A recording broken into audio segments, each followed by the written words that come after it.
Stadium. It's Friday Night Football on LSC, your local sports channel. Hello, everybody. I'm Paul Rowe, along with Frank Edgar, bringing you another great Peninsula District football game from Darling Stadium. Tonight, showcasing the Bethel Bruins and the Phoebus Phantoms. Two teams on a collision course who've had a great season so far in the Peninsula District. Both of them undefeated in the Peninsula District. Bethel with one loss, being out of conference. Tonight, the fight is for the division or district lead. Frank, what are we going to be seeing tonight? Well, one thing we're going to see tonight is a Peninsula District battle in September that has some meaning. Some years we have to go to November before we get a game like this. We got a good one tonight. We've seen a resurgent Bethel program behind Coach Hooker. We talked about them 2 weeks ago before they upset the Hampton Crabbers about whether the team would take on Coach Hooker's challenges, both academically, as we've heard in the past from him, but athletically, his new system they've installed, whether the team would take to it. Well, they took to it like ducks to water 2 weeks ago against Hampton, and now are standing at 3-1 overall, 3-0 in the district, and fighting now for the district lead. And this is a key game because they would, if they can win tonight, they really have the leg up on both Phoebus and Hampton. See, we have the officials down there. I understand these are the real officials, not the replacement officials. Bill Dozier, the referee tonight. George Adamowski, the umpire. The linesman is Nick Hartshelm. The line judge, Mike Mann. The side judge, John Deck. The field judge, Scott Davis. And Mike Mitchell is the back judge tonight. Good to have the veteran officials here tonight, back from their stint for the NFL. Now, that's one problem we haven't had this year that the NFL has had, and that's a good thing, I'm thinking. Well, we've talked a little bit about Bethel. The Phoebus Phantoms come in tonight 4-0, as expected. 4-0 again. They've outscored their opponents 181-41, Paul. And 27 of that 41 came via the Heritage Hurricanes last week in what has been Phoebus's closest win in district in a long time, 28-27 over the really resurgent Heritage Hurricanes under the leadership of George Massenberg, former Hampton assistant. And Phoebus, hopefully, I guess, is hoping to come back from that type of game that they had against Heritage. Well, ladies and gentlemen, right now, let's go down on the field where Bob has an interview. Thanks, guys. I got Coach Blunt with me. Coach, you played for the Phantoms back in the day, so they say, but 2001 you won the state championship with Bill D, and then went on to St. Augustine. Coming back to Phoebus and being able to coach there, that's got to be a great experience. Oh, it's an absolute honor. I mean, anytime you have an opportunity to come back to your school and give back and work with the young men, it's nothing better. Right. Now, I know that you've been working with the defense for the most part, and we want to talk about some of your defensive players. Let's talk about Mark Wilson first. Okay, Mark Wilson, he's a returning starter from last year. Very good individual player. He buys into the team. He's very strong. He has a lot of colleges, going after him right now. Mark is an awesome player on the perimeter, coming off the edge. He's pretty tough. Well, Phoebus has always been known for their defense, and this year is no different than any other. But Bill D used to tell me that if you're going to win championships, you got to have a good defense to begin with. Absolutely. I mean, we hang our hat on our defense. If our defense is doing what we're supposed to do, everything else seems to go. So defensively, our motto is we got to stop the ball, we stop the pass, and we hurt them hard up front, and everything will flow from there. All right, now we're talking about another inside linebacker, Octavius Matthews. Good young man, too, isn't he? Absolutely. Octavius was out last year. He suffered an ACL injury last year. Having him back this year and that leadership and that experience, he was a starter as a sophomore. So having him back this year as a senior, it's an absolute honor. I mean, the kid is very great inside. He really holds down the ground run. So having him is very tough for our defense. All right, now we're going to talk a little bit about McKeek Hawkins. Young man is another good. You got some real good players on the defensive unit. Malik Hawkins as well. Malik actually started last year as a junior, so having his leadership back inside, combining with Octavius, it's nothing better. I mean, having those two guys that can get everybody in the huddle, get the play in, get everybody lined up and adjust as we need to. That's what you need on the defensive field. Do you do some adjustment during the game, or the most of it is during halftime? We may adjust on the sideline during the game if we need to. If not, we'll wait to halftime and we'll make all of our adjustments.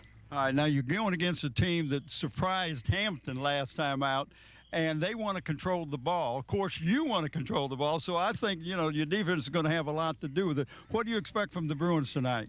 I expect them to be physical. This team this year, you can see they're really getting after you. Offensively, they have been very aggressive on the ground. So as far as the offense is concerned, I expect nothing less for them to come after you and be physical on the ground. Well, I appreciate you taking time to come over and talk to us. No problem. Thank you. All right, guys, let's go back up to you. All right, thank you very much, Bob. Frank, they were talking there a little bit about how good the defense was, and we know that the defense is always going to be good.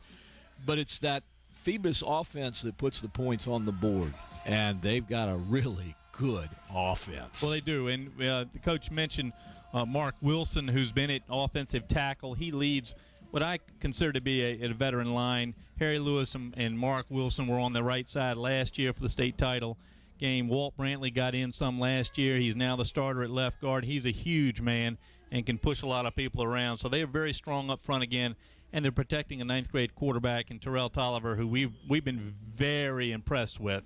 Tolliver is a terrific, tall young man, very athletic. This program's known he's on his way to the varsity for a while now, and he is not disappointed. He's been the real deal. I was really impressed, as you know, from the game that we did, that this freshman could come in and just play with the confidence that he had as a ninth grader. Yeah, he looks like he's been out there several years. Yes, he does. No sign of nerves at all. Oh, all right, ladies and gentlemen, we have another interview down on the field. This time, let's go down to Brent and see who he has. Thanks, guys. I'm here with head coach Bubba Hooker, the Bethel Bruins. Coach, what a great start for a year. 2 undefeated teams in the district coming in here tonight. Did you anticipate this? What you're playing for, but did you anticipate being this strong this early? We hoped it would be, like you said, but, we always want to try to win all our games, but we try to be realistic with the players. The thing we want to do is compete. Every play try to get better, every play compete, 4 quarters compete, 48 minutes compete, and then generally the score takes care of itself. If you did the best you can, win, lose, or draw, you got to be pleased. Well, Coach, it's very obvious. Bob and I did our first game with you that we were discussing whether your players have bought in. After 4 games, it's very obvious to us that they're into the program. I want to talk about a couple of your players, if I can, that seem to be key. And number one is senior cornerback Justin Blue, I believe it is. Justin's doing a good job for us. He is a senior. He did start on defense last year. Plus, he's playing some running back for us, some fullback, and sometimes we even line him up at the wide receiver because we went, after last year, we took the mentality that we were going to play our best players for 48 minutes, if at all possible, on both sides of the ball. And that was our mentality in the weight room. Coach Barker and Coach Allen have done a great job in the weight room with their kids, and, they've bought into the weight program, and that's helped us a bunch. Well, let me bring up one more than another senior, and that's number 22. I believe his name's Clark, Nick Clark. Number 20, Nick Clark, he's a senior. He's got some college. He's interested in him. He's gotten a couple offers. He had 3 schools come by today to visit with him. He's a little undersized at 155, but he's a good student. He has good character, and that's really important. That's one of the things we're preaching to the kids. We did a character development program 2nd semester last year. It was more on your own independent study. This year, probably in January, since I'm in the building, it will probably be more of a mandatory requirement as part of our study hall. Well, Coach, that's great to hear, and you talking about that brings me to my last question. I got a lot of comments from people after your first interview this year when you touched on this thing about the study hall. People said, what's he talking about? Take a minute and explain to the people what your attitude is and what you're trying to do there. We're trying to put the student back into student athletes. And, football, you're only going to play for so long. It's high school. We want them to go to college. We want them to have a choice if they want to go to college. College is not for everybody. And if they don't want to go, fine. If they want to go, at least they've prepared themselves. And we get out of school at 3:09 at Bethel, then they've got to be in the cafeteria at 3:20. That's both varsity and JV.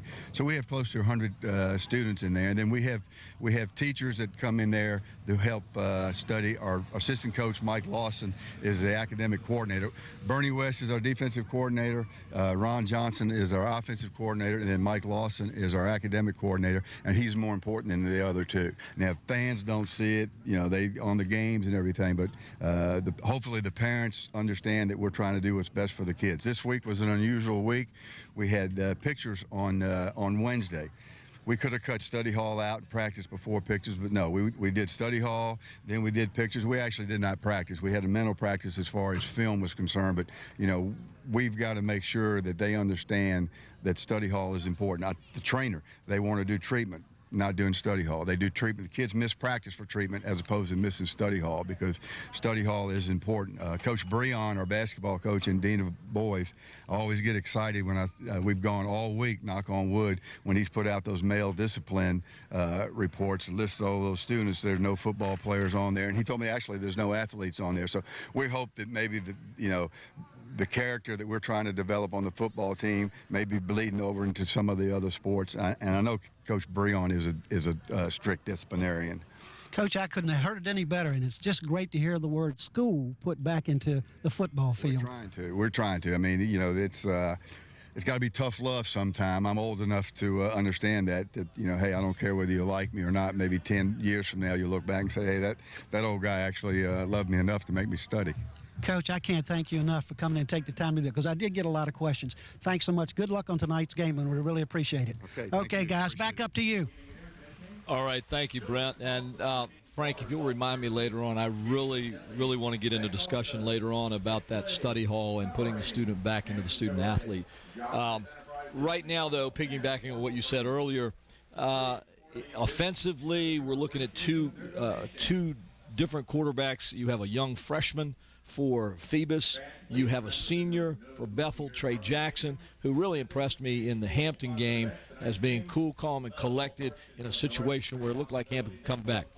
But we all know one thing about the district. It has been, it is, and it will always be a running game in the district. Well, and both these teams have good running backs starting tonight. Bethel, of course, with Jihad Hudson. Hudson has played all the games but the second one, the loss, the 51-0 loss to the Southside team. What's interesting is Bethel has outscored its opponents 100-77, but 51 of those points came on that second game against the team on the south side, Lake Taylor, who is 4-0 and has only given up 6 points all year. So they met the buzzsaw of the southeastern or the south side and got beat. But they learned a lot from it, came back here. They've gotten a win over the Hampton Crabbers, and now they're facing the other big team in the district, Phoebus. And Jihad Hudson, the running back, 5th in the league right now with 458 yards. Quite a season for the young man from Bethel. Over on the other side tonight, we're going to see Daquan Lane in the backfield tonight. Lane with 23 carries, 107 yards, but 5 touchdowns out of the 107 yards. And the last time we saw him here, he had 77 yards, I think, on 5 carries and 2 touchdowns, as I recall. So quite a performance by Lane. He's going to follow behind a guy named Drayvon Badger, the fullback, who I think you and I could pick up maybe 50 yards apiece behind Badger. Badger cuts a wide swath, and the fullback usage at Phoebus has always been good. So good set of running backs tonight. All right, well, right now, let's go back for the wrap-up on the field from Bob and Brent. Thanks, guys. Well, Bob, here we are. Another game, big game, Bethel, Phoebus. What a game, because we know the game of the week could be the game of the regular season the way it's billed right now, because both teams are undefeated in the district. We'll talk a little bit about the players, but why don't you talk a little bit about what you found out over in Phoebus this week? Well, I went over to Phoebus and got to talk with Coach Blunt and got a lot of insight into what he's trying to do. He's defense-minded, and, of course, he got that from when he played with Bill D. Defense wins games and wins championships. But these young men have bought into his defense, and he does a great job. But I look at both teams, and we're talking about teams that want to control the ball and leave the other team off the field, their offense. Both teams want to do that tonight, so it's going to, what's going to happen? Well, as we saw in the Hampton-Bethel game, we were a little bit curious because it was new for the Bethel team, but they came out and did exactly what they wanted to. Now here they are several games later, and they've shown that they can maintain that football and that control. And they got a running back. Last week he did 250 yards, Jod Hudson, and 2 TDs. I mean, that's turning it on, and we saw the last time. They got a quarterback and throw the ball pretty good, too. Right. So the first time we saw them, the quarterback we weren't impressed with. When against Hampton, we got impressed with him. And this is one thing that the defense on the Phantom's going to have to do. They've got to be aware of the pass. They got to stop the run because they want to run the ball and eat up the clock. So they got to watch out when is he going to throw the pass. But it goes both sides. Tolliver, the quarterback for Phoebus, the same way. He's getting better. You know, he's getting better. He's throwing ball. He's looking for Staten. He's looking for his wideouts. He's getting more experience each time. This is his 5th game this year. So all of a sudden, he's stepping up. My feeling is this game is going to come down to which defense can get that other offense off the field.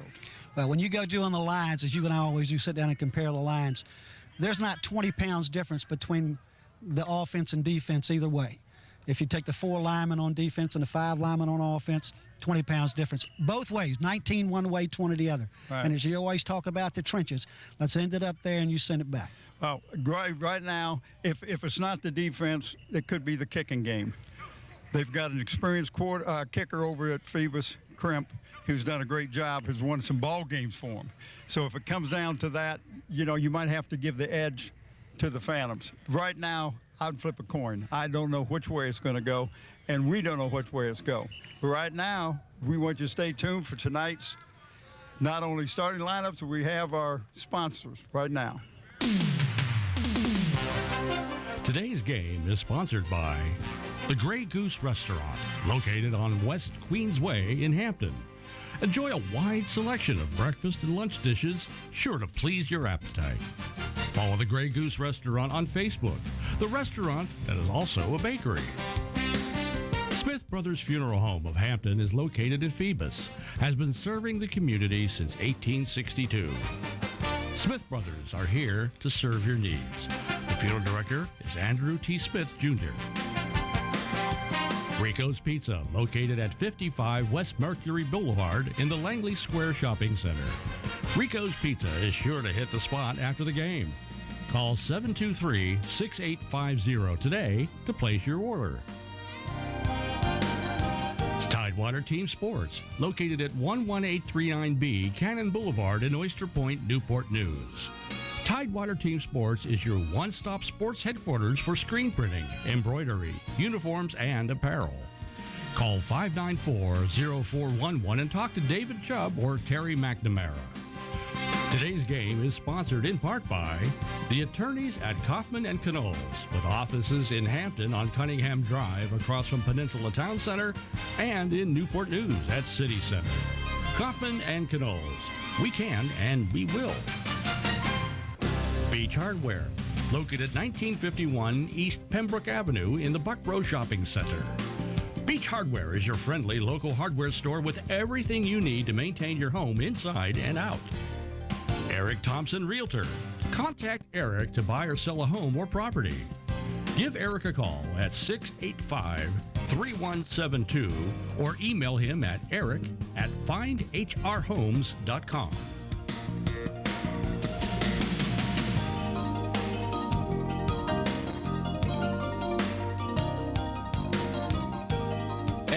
Once again, we'd like to thank all of our sponsors for sponsoring the games here at LSC. We appreciate everything they do for us.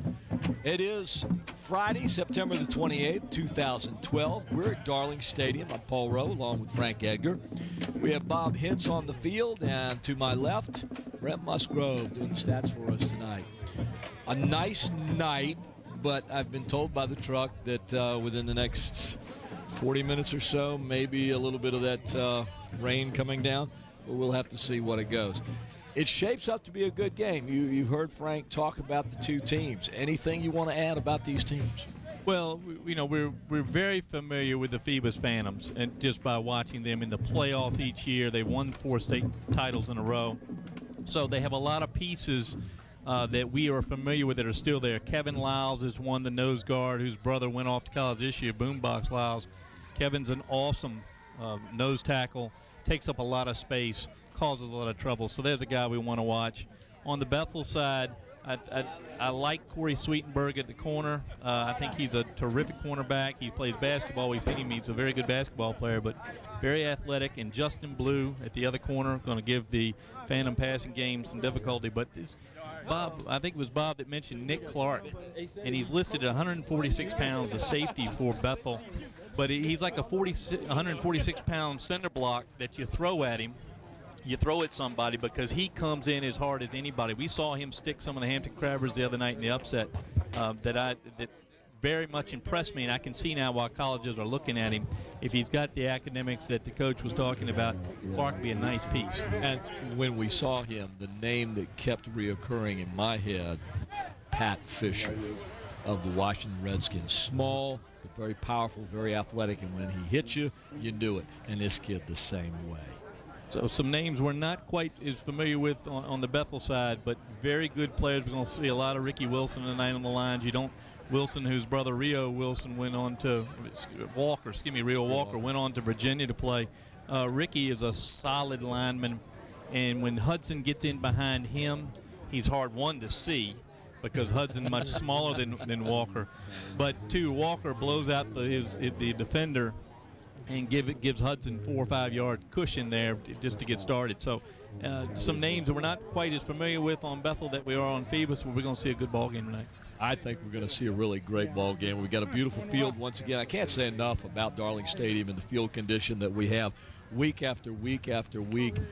You would think they came out here and put new carpeted grass or something every time we come out, but obviously we know that they don't.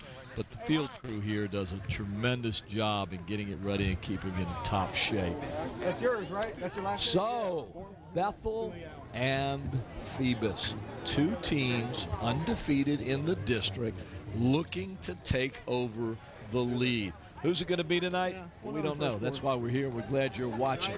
You're watching us live, LSC, on Channel 46 on Cox, and they keep changing that Verizon. 48. They keep changing the Verizon one for me. It's 23, I believe. 23. I don't have the paper in front of me. Yeah, it's my first time doing this. I usually have the paper right in front of me, and I moved it around.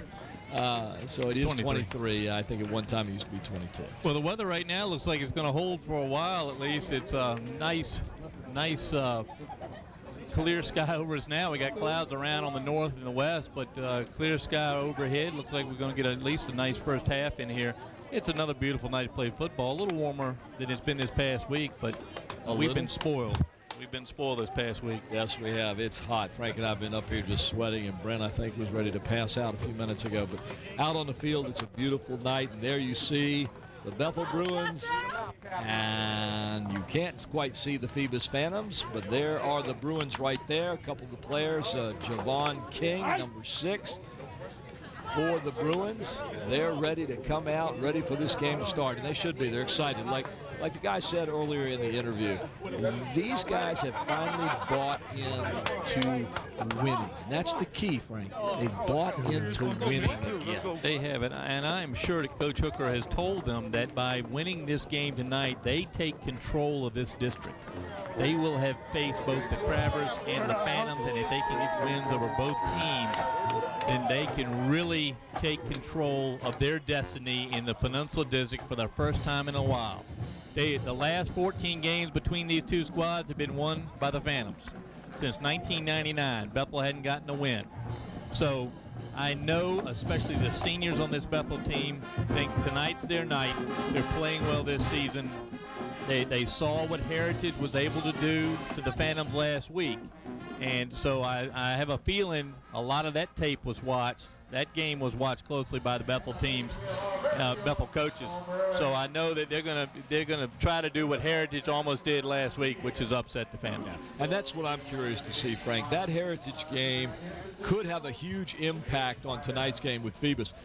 I don't think they thought the game was going to be that close.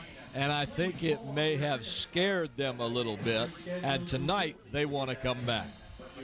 Well, earlier tonight, we had a visit here at Darling Stadium from someone up in the sky. And that was Wavy News 10. Friday night flights as the helicopter visited Darling Stadium for the Phoebus-Bethel game and landed back here. And Frank, you saw it. They landed back in the parking lot here and had quite a decent crowd out there. Yeah, I think they were shuttling people from the south side who were trying to get home on a Friday night because we know we can't get through the tunnel, so they're bringing them over by helicopter now. They were probably loaded down. That's good. Maybe VDOT was down there listening to them. There you see a couple of the referees right there as they're calling for the captains for each side. And in just a moment, folks, we'll have the coin toss to find out who's going to get the ball first and who's going to be on defense here at Darling Stadium on September 28, 2012. There you see the Phantoms. The Phantoms are going to be on the far side of the field tonight. And on the near side here, right below the booth, will be the Bethel Bruins as they are the home team. On the field, you see them greeting. And in just a moment, we'll have the coin toss. And Bethel, you won the toss and you elected to defer. Good crowd tonight from in particular Bethel. I don't know if it's homecoming tonight, but it's a nice crowd. I'm going to call you white, Bethel. I'm going to call you green. As they fill up this side. It's an LA crowd anyway in Hampton, late arriving. Probably because half the people can't get through the tunnel. You got a guy wrapped up in a whistle sounds, let him go. Don't stick him on his head, all right? The other thing is, you hit somebody, they know they've been hit. You don't have to get in your face and talk to them. All right? The other thing is, guys, we got some lightning that's kind of close. We may, if the lightning gets any closer, we're going to have to suspend play. Okay, so you guys deferred. You're going to be kicking. You're going to be receiving at this end. So put your backs around here. Bethel going on that side. Phoebus will receive at this end. Bring them outside.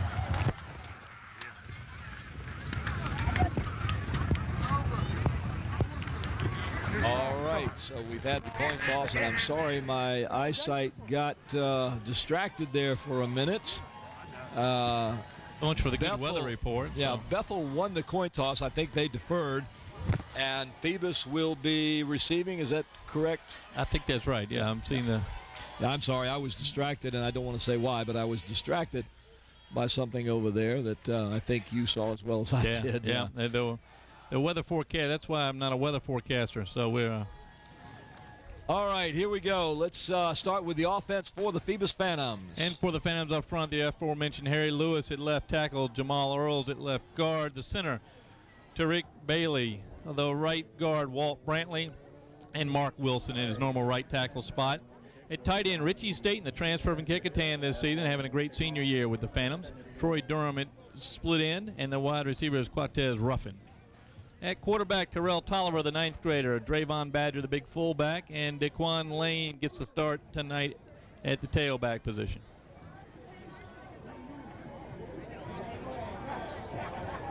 All right, here we go. Back deep for the Phantoms. Looks like number 32 for the Phantoms, and that will be Quatez Ruffin. And I believe the other young man back there was number, I thought it was 6. Don't have a number 6. Jordan Sober to kick off here. At Breon Baskerville, I think, back. If I can see the number right. I can't see that number. Well, here's the kick, and this game is underway. That's a deep drive. And that's going to be taken at about the 6-yard line, brought up to the 20. He gets a block, gets past the 20 to the 23, where he is gang tackled by 9 Bethel Bruins. Looks like Daquan Lane fielded at the starting tailback. That's what I thought. Bethel comes out very aggressive here. Here's the starting defense for the Bethel Bruins. Evan Scott, Javon Smith, Todd Barker, and Ricky Walker up front.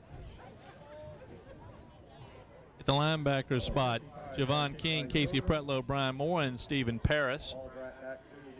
Cornerbacks Corey Sweetenberg and Justin Blue, and the senior starting safety Nick Clark. All right, the Phantoms come to the line. They're led by their quarterback, number 10, Terrell Tolliver. In the backfield, Daquan Lane and Badger. Looks like it's going to be the second man through, Badger. I think it was Lane. Let's see if he. Lane in the fullback position. Lane with the leap over the line, and he picks up a few yards on the jump over the line. I don't know who that is down for the Phantoms. Looks like he got unfortunately, looks like a knee. He's not happy about that one. I hate to see that. So the Phantoms getting the ball across the 25-yard line. That's Tariq Bailey. Down on the field. And he's down and in quite a bit of pain. I didn't see how his leg got caught up there. Not a good sign. So they're attending to Bailey. Getting quite a bit of pain. Everybody's taking a knee. Here comes the play again. Due to the presence of lightning in the area, we are suspending play. The requirement is that there must be no lightning for 30 minutes prior to play being resumed. Come back out and get the Well, there's another flash of lightning, Paul, and that's going to do it for the ball game right now. As we've seen some lightning in the northwest, and the officials have seen that as well, and they're going to suspend play here. And that's what we were talking about a few minutes ago when I said my sight had been distracted a little bit. We could see the lightning in the northwest, and there's more of it right there. So for right now, this game has been suspended, and as you heard the referee, there must be no lightning for 30 minutes prior to restarting this game. So we know we have at least a 30-minute delay from the last time they see lightning. Well, the good news is that Bailey is up and walking off on his knee. It's clearly hurt, but not as bad as it looked. So let's hope he recovers quickly. Well, Paul, we can pull out your family photo album and we can start going through some pictures from your last vacation. No, and that was a good vacation too. I can tell you that. It was a great one. Well, lightning right on the horizon here. As we see the crowd really doesn't know where to go. The players are going to go to the locker room. I know Bailey wished that game had been called just a few more. It'd come a little early. 11:41 left in this first quarter, so we just had a short amount of time before that lightning was spotted in the sky. So we're going to watch and see what happens here for a while, and as soon as we come back, we're going to come back with you. This is a tough way to have a game stop here because I was really looking forward to this Bethel-Phoebus game tonight, Frank. I was too, and I was looking forward to being over before 10 o'clock, but that apparently isn't going to be the schedule tonight. You know, the lightning safety rules, though, I'm full in favor of. We had an incident. Look at the stands. What are they made out of? Right, you got aluminum stands out there. And, you know, we had a situation about, I'm going to say 8 or 9 years ago in the Commonwealth in the Little League context where there was a lightning storm on the horizon, and the umpire in that game had put the teams in the dugouts. And parents had let their children out of the dugout to throw, and the lightning hit one child and then went like the flight of the ball to the other child and killed both. And these rules have been in play now for a number of years, but we really started enforcing them, and I think it's a wise thing to do. It is not worth having anybody hurt. And given the way storms move through here, hopefully we can get this game done quickly. This front is moving quickly. We watched it today on the Weather Channel, and hopefully it'll continue to move quickly across the peninsula, and we'll get this game underway. And hopefully it moves on a half where we're not here, and we won't have to worry about it too much. Bob, are you down on the field? Yeah, I got information on Tariq Bailey. He got his knee hit from the side, but this is an old injury. He's had it injured before. But he's not wearing any braces or anything like most of the linemen on his leg, so I don't know why he's not doing that. But he being the center makes it a big deal because now you've got a quarterback that's got to get used to another center. And you know and I know that there's a lot of exchanges from a new center to a quarterback that ends up in a fumble. So that's something we need to look at if this game continues. But this lightning was coming down before they kicked off. We were seeing the lightning, so I was really surprised that they even started the ball game. But now we got 30 minutes between the last one before we can start. So I'm going to go back up to you guys when it starts raining. I'm going to get my rain gear. Come on up here with in the booth, Bob, where there's a nice metal roof on top and some metal seats here. Thanks. A lot of wires, a lot of plugs. Come on. Yeah, up. well, you guys stand up and, Lee Trevino says, get a one iron. Even God can't hit a one iron.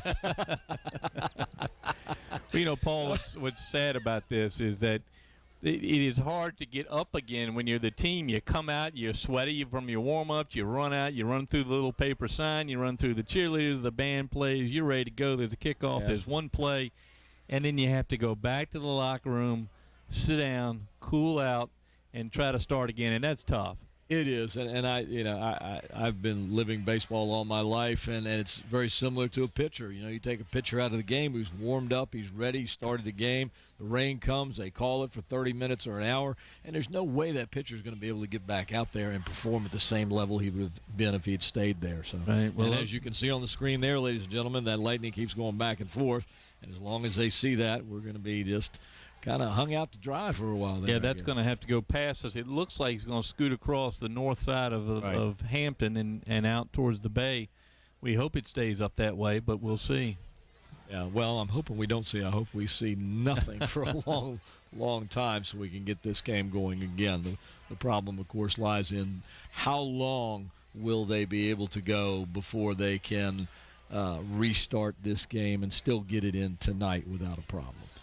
And that's the big question. But I am going back to what Bob said with the report on Tariq Bailey. I'm really hoping that nothing severe has happened to him. I mean, he's a big young man, 6'2", 275, strong and healthy, so I'm sure he can come back. But like Bob said, he's the center. That could cause some really interesting problems for Phoebus tonight because that exchange between the quarterback and the center is very important. Well, and with the ninth grade quarterback, maybe he's not as familiar with Bailey as other combinations would have been if was the Adam Lively that hiked the ball to Ronald Curry for 4 years. I think if Lively had left, that Curry would have known whose rear end to put his hands under. So this is hopefully the young quarterback Tolliver will be able to hook up with his new center, and maybe we'll see Bailey back. I was surprised he doesn't wear those offensive line knee guards that all the big college guys do. The fact is they have so much weight up top of those legs, and they get in that posture. I was talking to one of my friends, Jim Reed, who played at Hampton Roads Academy, was all ACC at Virginia, and played a couple years with the Oilers. And he said that the linemen are taught if anything touches the back of the legs, just to flop forward and to try to protect those legs because they get hit from the back, they get hit from the side like Bailey did, and they try every technique they can to protect those knees. But Jim on his 9th knee surgery and just had a knee replacement. He's under 40. So that's young. He followed the instruction, but it still didn't help him. And you bring up a good question. Why don't they use those protected pads for the knees there? I don't know. With all the size of those guys and how many times they get hit from behind and from the side, I'm surprised they all don't have them on. But I imagine he will have one on either later tonight or the next time he's able to play. And let's hope we see him back here soon. I would think they would make those just mandatory. Yep. And they're announcing right now for the fans to please remember they are sitting on metal seats, and it may not be a good idea to be doing that right now. We have a T-shirt to award for the understatement of the evening. There it was. Of course, we're, again, sitting up here with these lightning rods on our heads, but the price we pay. And there's, you saw that lightning over there in the middle of our screen along the tree line. Before, it was just kind of flashing like you saw just then, but every now and then you'll see it kind of streak right down. And the problem, at dusk, it's hard to see where the rain starts. I think you can see it there on the right a little bit. Hopefully this will go by us to the north, and we can not wet this field too bad, though, as you mentioned in pregame, Darling Stadium takes water very well. It does. Yeah, I don't know what they've done, but it takes it, do it perfectly, actually. All right, ladies and gentlemen, you're watching LSC live on September 28th, 2012. We're trying to bring you the game between the Phoebus Phantoms and the Bethel Bruins. Right now, we're going to go back to the studio, and we're going to have to wait for the lightning to disappear. And when it does, we're going to come right back and bring you the rest of this game. So for Paul Rowe and Frank Edgar, for right now, stay tuned. We'll be back.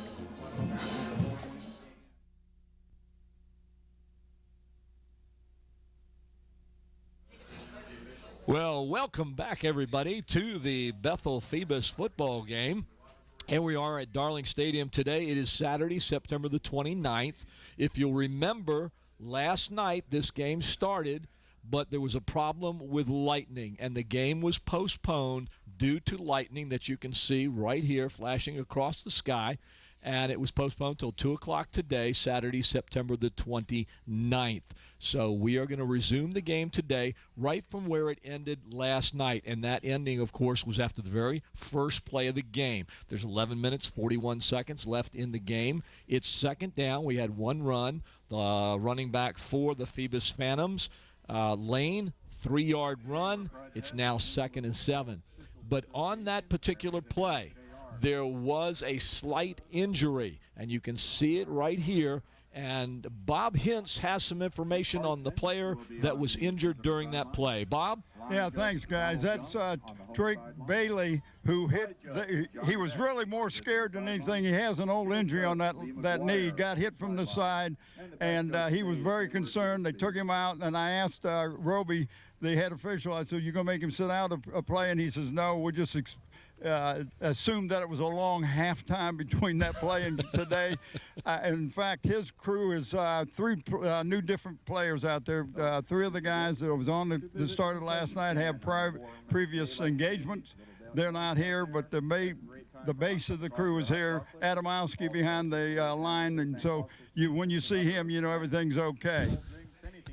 All right. Thank you very much, Bob. And there you can see a shot of the field behind Bob and see how wet Bob is. We are getting a little bit of rain here today, but it's my understanding that it's just going to be the rain. We don't have to worry about any big storms or anything as we see the referees on the field as they'll wait for the teams to come out. And it'll be an interesting start, Frank, because we won't have a kickoff. We will not. We've only we had a kickoff, and we had one running play. The big difference between playing last night and today for the Phoebus Phantoms is that Bailey has been able to return. I really doubted he would have been put back in the game last night, but now that they've had a chance for him to rest that overnight, he'll be back in his center spot today. Tell them why that's important. Well, as you know, you have a 9th grade quarterback who depends very much on a experienced center to hike that ball to him, and on a day like today especially, it is wet. And now the rain coming down here, the rain's going to greet both teams as they come back on the field. It's important to have a veteran like Bailey at the center position. Big break for Phoebus. Extremely. They're very, very lucky. And as Frank said, you can see on your screen there, the rain beginning to come down a little bit harder, but that will do that all day long. It'll slack down, it'll stop completely, and then it'll start back up again. So they're going to have to get used to that and make some adjustments to the rain. But fortunately, again, the Peninsula District is basically a running division. Bob, what's it look like on the field with this rain? Well, this rain has not bothered us at all, but one thing I want to add to the Drake Bailey, if he had gone off last night, the backup center was homesick with the flu. So they would have really been in trouble. I don't know who they would have used at the center position. But right now, the rain is the hardest it's been all day, and I hope it just lets up a little bit. If it does not, come up there and shake where you guys get a little bit of rain. Got plenty of room up here for you, Bob, but we really like having you down there with that eyesight. All right, ladies and gentlemen, very shortly here, the two teams are going to go out on the field. The ball should be placed on the 26-yard line. It will be Phoebus's ball. It'll be 2nd down and 7 with the Bethel Bruins on defense. The Phantoms will be going from right to left on your screen. Well, one thing that hadn't changed between last night and today is this is a vital game for both of these teams. And I know the Bethel players probably didn't sleep a wink last night as they know how important it is to their program this year. They have defeated Hampton already. They got a chance to win a game against Phoebus that puts them in the catbird seat in the Peninsula District for this year. So big game for Bethel. Hopefully, I know the coach sent them home with orders to sleep last night. And I was told that when they showed up this morning to come to the stadium, that some of them had followed those instructions, and some of them obviously had not. So we'll see how they play today. All right, here they are out on the field. Terrell Tolliver, the quarterback for the Phantoms, leads them to the line in the backfield. Number 9, Lane, and number 11, Badger. It goes to number 9, Lane, off to the left-hand side. He'll get close to the 30-yard line, where he'll be stopped by the Bruins. Nice tackle there. Corey Sweetenberg, number 1 for the Bruins, stood him up and had some teammates help push him back, including Ricky Walker there, big number 50. You can see it here on the replay. Lane, who's extremely quick through the hole. Sweetenberg able to fight off his block and stall him just long enough for a little help to arrive. Get off your block there. All right, here they come with third down and a short 3. Again, out of the I formation. Badger the first back.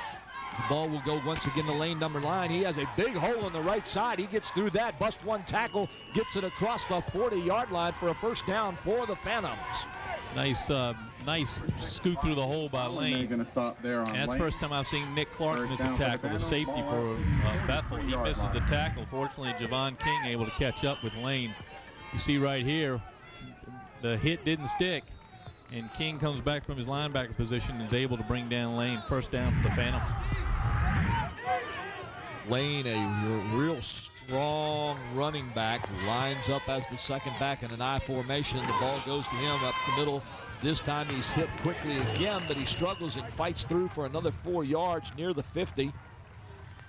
Nice play by it's Harry Lewis on the tackle for the Phantoms, pushing Ricky Walker out of the way, creating a little bit of a hole there. On a play, 2nd down and 7 for the Phantoms. Walker's a big man to push out of the way. You see it right here. Well, you can see it there. Number 7, Justin Walker kept away from the play by big number 70, Harry Lewis, the veteran for the Phantoms.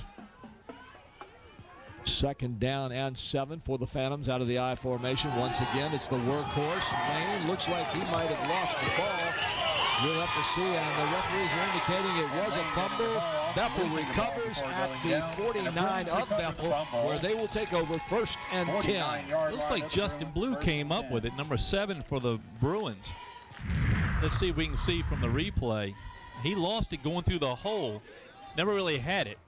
See, there's down on the ground. I think that was Blue able to pounce on it for the Bruins. So here are the starters for the Bethel Bruins on offense. The line, Mark Maddox, Ricky Walker, Grant Wilson, Javon Smith, and Josh Jones. The receivers, Casey Pretlow, Alexander Wilson, and Corey Sweetenberg. And the quarterback, Trey Jackson, his tailback, Jihad Hudson, and the fullback, the guy who just pounced on the fumble, Justin Blue. And a flag on the play. Prior to the snap, false start gives the offense 5 yards, remains first down.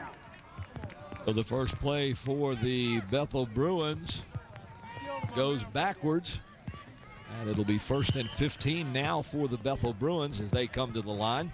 The quarterback for the Bruins, number 2, Trey Jackson. In the backfield, number 5, the workhorse Jihad Hudson, along with Justin Blue, number 7. Hudson goes in motion, and once again there's some movement on the Bethel line, and the flag will fall. Looked like the left guard that time. False start against the offense, 5 yards, remains first down. It may have been Walker that picked his head up. And here we have the Phoebus Phantom defense. Defense for the Phantoms tonight, Tyree Stewart, Kevin Lyles, Harry Lewis, and Mark Wilson. At linebacker, Tavius Matthews, Malik Hawkins, and Antonio Brown. And in the cornerbacks, Darius Jones and Quatez Ruffin. And the free safety, Robbie Robinson, and strong safety, the running back, we've called his name all afternoon, Daquan Lane. No rest for the weary for Lane. That's something you see a lot of here in high school football, with the players going both ways. You get into college and you're either offense or defense. We have a timeout on the field by the Bethel Bruins. Coach Hooker obviously not liking the direction that the offense is going. They haven't run a play yet. Twice they've gone down onto the ball and had penalties called on them, and they're facing a 1st and 20 situation deep in their own territory now. Once again, Jackson over the ball at quarterback. The rain has picked up a great deal, Paul. Pitch goes to Jihad Hudson, number 5. He's trying to come to the near side, gets to the 40, cuts the corner, gets up close to the 50, about the 48-yard line, where he's finally driven out of bounds, close to the original line of scrimmage. Phoebus had it stopped, but Justin Blue, the fullback, just took out the end and opened the door for Hudson. Watch this. Watch the fullback right there. And he just stops, allowing Hudson that split second he needs to get around the corner. That edge is going to be important for both teams all day long. Lining up near the near side of the field. Once again, Blue the first back, Hudson the second. Hudson in motion. It goes to the first back. Justin Blue up the middle. He'll get close to the 45-yard line of the Phoebus Phantoms as he crosses the 50. Big Kevin Lyles on the tackle for the Phantoms. Lyles, of course, won the state title as a freshman at nose tackle and sophomore. He's been there for quite a while and been quite a force for the Phoebus Phantoms, I can tell you that. You can see it here. The big man able to wrap up Blue. Blue drags him a little bit. Able to pick up a few yards. Now make it 3rd and 5 for the Bruins. Receivers to the top and bottom of your screen. The backfield once again in the I formation. Jackson under center. The ball goes to Hudson, and he's hit almost immediately by the Phantoms, who were all over that play, Frank. Looks like the handoff almost went to Malik Hawkins, the linebacker for Phoebus. He was in the backfield almost quicker than the handoff was made. Very close. Good defense there. They jumped the center. You see Hawkins right here on the near side of the center, able to slow down Jihad Hudson, and he's brought down by Antonio Brown. That'll give us 4th down and 5, and Alexander Wilson back to punt for the Bethel Bruins. Rough and deep, and he's going to be the one to field the punt. That's going to go over his head. What a punt. Oh, great punt. Out of the 3-yard line. Wow. Wilson with a great punt that goes to the left-hand side and rolls out of bounds at the 3. However, we have one flag on the field here at the 45-yard line with several referees huddled around, so we'll wait and see what that flag is all about. If it's against the Phoebus, I'm not sure it's enough. Oh, it is Hands enough. to the face against the defense. That's a 15-yard penalty. 1st down. Wow. Big break for the Bruins. The previous spot, 15 yards. You heard him from the previous spot, 15 yards, and that's going to take the ball down to the 31-yard line. We got to get a defense up here. Of the Phantoms. Whose ball is that? Bethel's? There's the end of the punt there as it rolls out at the 3-yard line. Great punt by Wilson, but looks like the Bruins don't need to use it as they pick up 15 on the penalty. So the first break goes to the Bethel Bruins, and we'll have to see right now, Frank, if they can take advantage of that, where they've got 1st and 10 on the 31 of Phoebus. Well, the key, I think, for Phoebus on defense, especially with the rain, is going to be stopping Jihad Hudson, and that's going to be left to these front linemen, Lyles, Lewis, Wilson, in particular, the veterans. Pretty good group. Once again, split ends either side of the field. I formation. Going back to pass, looking toward the right-hand side. That looked like number 31 for the Bruins. I think it was Wilson. It was Alexander Wilson. Was it Alexander Wilson? Yes. So that was number 10 then. Yep, and so he punts it. They didn't need his punt, so they took his reception here. Comes to a nice turnaround. Not much the cornerback could do there, as he and 10 of his teammates push him out. A little bit of a surprise there going to the air in the rain. Once again, Wilson down this end. Down at the top end. The ball will go to Blue. He finds a little bit of daylight and struggles through. He breaks 2 tackles and gets 5 extra yards, taking it to the 15-yard line. That was a great run, Frank. And Blue is a strong running back and a strong fullback. He was played a very good game the last time we saw him when the Bruins upset the Crabbers. Watch this. Right off of the guard there and right through. That was Charles Graham, who was in at linebacker for the Phantoms. Once again, from the I formation, Wilson at the top, Williams at the bottom. And Blue again. Once again, Blue, who may be becoming the workhorse of the Bethel Bruins for the time being as he keeps gaining yards after yards. Tyree Stewart on the stop for the Phantoms. You can see the umbrellas up. Now the rain actually has just slowed again. In fact, it's almost stopped. So it's just going to be on and off all afternoon here. Timeout on the field. Phoebus. We'll have a timeout of Phoebus here. That's the second time, that's the first timeout for Phoebus, I believe. So the Bruins here on a drive. Well, I want to thank all our team here at HSC 48 as we're able to put on this game this afternoon, and we've got a great crew once again today on the camera. Susan Bowers, Wube Gebre, Randy Goli, and Steve Fryer, and Ron Baten. Is Ron here today? Ron was here last night. Andy Foley doing our graphics and animation. Our slow motion instant replay by Krista Campbell. The camera control operator, as always, Renee Camden. Chief engineer Don Scharouse. The audio engineer Greg Lesko. Our director across, the almighty Scotty Bowers. And we're joined, of course, by Bob Hentz and Brent Musgrove, Paul Rowe, and Frank Edgar here with you on a beautiful Saturday afternoon. A little bit of clouds. If you don't mind a little bit of rain, it's actually very comfortable temperature-wise. That's the other difference you can't see on the camera is that it's much more comfortable this afternoon than it was last night. Much cooler today. We were very, very hot and humid last night. Today it's very nice. Both ends up at the top of the screen. Number 10, Wilson. 11, Williams. The backfield, Blue and Hudson. Blue will get it right off the bat, just off tackle. Picks up a couple of yards. It'll be third down. Tyree Stewart first. Tyree Stewart with the quick grab of Justin Blue. See what he got. It's real close down there. Ball inside the 5-yard line. But the Bruins first and goal to go. Yep, they're going to give him the first down. So as much as we've seen Daquan Lane for the Phantoms so far, we're seeing Justin Blue on the carries for the Bruins. They're running right at Mark Wilson and Kevin Lyles. Now the end switch. Out of the eye, Wilson down this end, Williams up at the top end. The pitch goes to Hudson, trying to find that crease on the outside. He's got some open area. He goes to the end zone. He's in the end zone. There is a flag. Have a flag on the play. There is a flag right at the corner. And I think that's going to be a hold on Alexander Wilson. We'll see.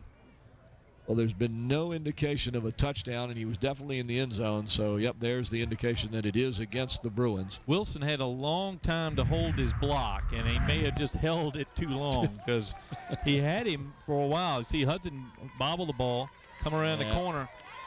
That camera shot doesn't pick up the hold, but he had to hold the cornerback for a while, and it must have gotten a little grabby there. So that's going to cost the Bruins. That's going to make it first down and 15 now for the Bethel Bruins, but they're moving the ball fairly well. Running backs, Blue and Hudson. Williams at the top of the screen, Wilson at the bottom. Trey Jackson under center. He'll take the ball and keeps it himself, goes back to pass, has a short pass. Blue, he takes it in the flats and gets close to the 10-yard line where it'll be second down and 10. Darius Jones on the quick stop by the Phantoms. Good play by the Bruins, especially with the rush coming through. That's Malik Hawkins again who breaks through the line. See Hawkins chasing Trey Jackson. He gets the pass off. That was Robbie Robinson on the stick. Mistake. Great tackle by Robinson. That play worked real well. It's something that the Phantoms are going to have to look out for. Williams at the top again, Wilson at the bottom. Same backfield. They give it to Blue. First man through. He'll get down close to the 5, about a yard short. Can't see who's on his feet yet. That's big Mark Wilson on the tackle. Able to latch on to Blue's legs as he came through the hole and drag him down. Ball at the 6-yard line. Third down and goal to go for the Bruins. There's that quick replay. Look at big Mark Wilson. Just be able to put a hand on him and grab his leg and hang on. Nice tackle. Play being sent in now. Trey Jackson going to hustle in with it. Third down, 5. This early in the game, you got to figure this is 2-down territory. Both ends are to the near side. The pitch goes to Hudson, who's trying to get outside, and this time he's not going to do it. That's Atavius Matthews on the stop. What a tackle. Atavius Matthews hitting him behind the line of scrimmage. That's going to bring up 4th down and 6. Here comes the Atavius Matthews, who was a running back before he injured his knee last year. And able to make that stop. He's become an all-defensive player and playing extremely well on that side of the ball this year. Good to see him back. Kick by Shover. It just went through, dropped right through the right over the crossbar there. So Bethel on the board first here with a field goal. Jordan Shover in a little bit of sprinkle, able to put Bethel out in front. 3-0 here with 4:25 left in the first quarter. Bethel on the board. Well, good drive by the Bruins. They got a break on the penalty, and then not able to get in the end zone due to the other penalty. So what the penalty giveth, it taketh away. Yes, it does. But they're able to put 3, and in a game like today, who knows? The bottom falls out. 3 points may be enough in a game on a wet field. 2 very evenly matched teams this afternoon. Yeah, well, they being Bethel, did a good job of mixing up their plays as they came down the field, Frank. They used blue a lot. They went with Hudson to the outside, and then that little pass play, that little flat throw was really nice to kind of weaken up there or soften up the defense there, and they're going to have to make sure they pay attention for that the rest of the game. That last drive, 25-yard field goal, took 5 minutes, 30 seconds. It was basically a 15-yard drive, putting Bethel up by a score of 3-0. So now Bethel about to kick off. And Quatez roughing again. It's not going to make it to him, I don't believe. That'll go to number 20, and he'll try and get it toward the sideline. He had a blocker in front of him, but he's not going to get too far. Malik Fletcher, who, if you follow Peninsula District Sports, a very good shooting guard for the Phoebus Phantoms, and good to see Fletcher out on the gridiron this afternoon. He's just got to be careful not to hurt his hands there for the basketball season. That's right. He's one of those guys that can really heat up. He helps Coach James Daniel down the last couple of years. There you see the run where he just got back to about the 30-yard line. Phantoms will have it 1st and 10, their second possession of the game with 4:19 left in the first quarter. Let's see if they go to Lane again, or are they going to go to Drayvon Badger at fullback? Well, Tolliver has it. He gives it to number 9, and that's going to be Daquan Lane. So, again, it's going to be the Lane show. They're looking for a lane for Lane. He's going to be driving hard. That time, Brian Moore was standing in the lane and able to put the stop on him after a 1-yard pickup. It'll be 2nd down 9 for the Phantoms as they come out. The young freshman quarterback, number 10, Terrell Tolliver. Behind him, the running backs. The first man through, number 11, Drayvon Badger gets it. He'll go off the right side, getting close to the 40-yard line. I like to say that the Phoebus' road to the championship last year was led by the fullbacks, Badger being one of them, and he did a nice job right there. As you can see how big and strong a runner that Badger is. Well, we noticed that in the game earlier this year. They would give it to him, and he would just batter the line and bull himself in there for a few yards at a time. Just a strong young running back. Badger the first man, Lane the second. Lane gets it right up the middle, following those blockers up front. Typical Phoebus football. Oh, that's number 4. That is Tavius Matthews. I'm sorry, ladies and gentlemen. Tavius Matthews slipped back there, and I didn't catch that. Well, as we said, Matthews was a running back 2 years ago. Had the ACL injury last summer. Couldn't play all last year, and he's come back mainly on the defensive side of the ball. But there he is showing a little of that pre-injury form. Good to see him back there running. It looks like he is still back there, along with Badger, number 11. Tolliver, the quarterback. Once again, it's going to be Tavius Matthews. He has a nice spin on a hit to get him to about the 50-yard line. That was a nice move on Tavius Matthews' part. But the one thing he gained in that year off is some pounds. And he's a much bigger kid now, especially up top. If you look at him now, comparing to what he was 2 years ago, he's a bigger man. Trying to get his size here, 6'1", 220. I don't have my old rosters, but I'm going to say that's 40 pounds heavier than he was when he played as a sophomore. Well, but if you look at him, though, that's a ripped size you're looking at right there. Back to pass is the Phoebus quarterback. He's got a receiver wide open. That was number 20 for the Phantoms, Malik Fletcher. He didn't have anybody anywhere near him. Tolliver laid it right there, and the pass was incomplete. I don't know if this was a fake. It had to be a fake. I'm not sure Matthews knew it was, but drops the ball right in his arms and right through. Picked it up on the bounce, though, but doesn't count. It's not cricket, though, I guess. Good pass, wide open receiver, the ball a little wet, and Tolliver did a good job of getting that pass off as he was hit almost immediately. Tolliver back under center again. This time the ball goes once again to, and I believe that's still number 4 in there. That is number 4, yeah. Tavius Matthews, who's still doing some running back there. Now they're starting to go to the left this time. They've been running lane right. This time they come to the left side of the line. They're looking for the holes and where they can pick up some yardage and keep Bethel guessing. As you can see, we'll have to watch where Ricky Walker lines up, and are they running away from Walker? He's right over the center now. 4th and 2 for the Phantoms here early in the game. Oliver under center. I formation. We've got a lot of movement on the Bethel line. And we've got a flag. We'll see what happens here. May have been Walker. We'll have to. It jumped across the line. No, it was not. It was number 90, James Friend, who jumped on that play. He was in for the short yardage play, and he had just come in the lineup, and he jumped. So that cost the Bruins 5 and gave the Phantoms a first down. Now it's 1st and 10 from the 42. Tolliver gives the ball to Tavius Matthews, and this time he's met at the 40, call it 44. That's Ricky Walker right there, who gets the first hit, and then Javon Smith finishes him off. But Walker right through the line. Here we're going to see it again. Here comes Walker right there, and then Smith finishes him off. You're going to hear that name Walker quite a bit during this game. Phoebus with 2nd and 11. They're behind with 46 seconds left in the first quarter. The score 3-0. Bethel Bruins on top.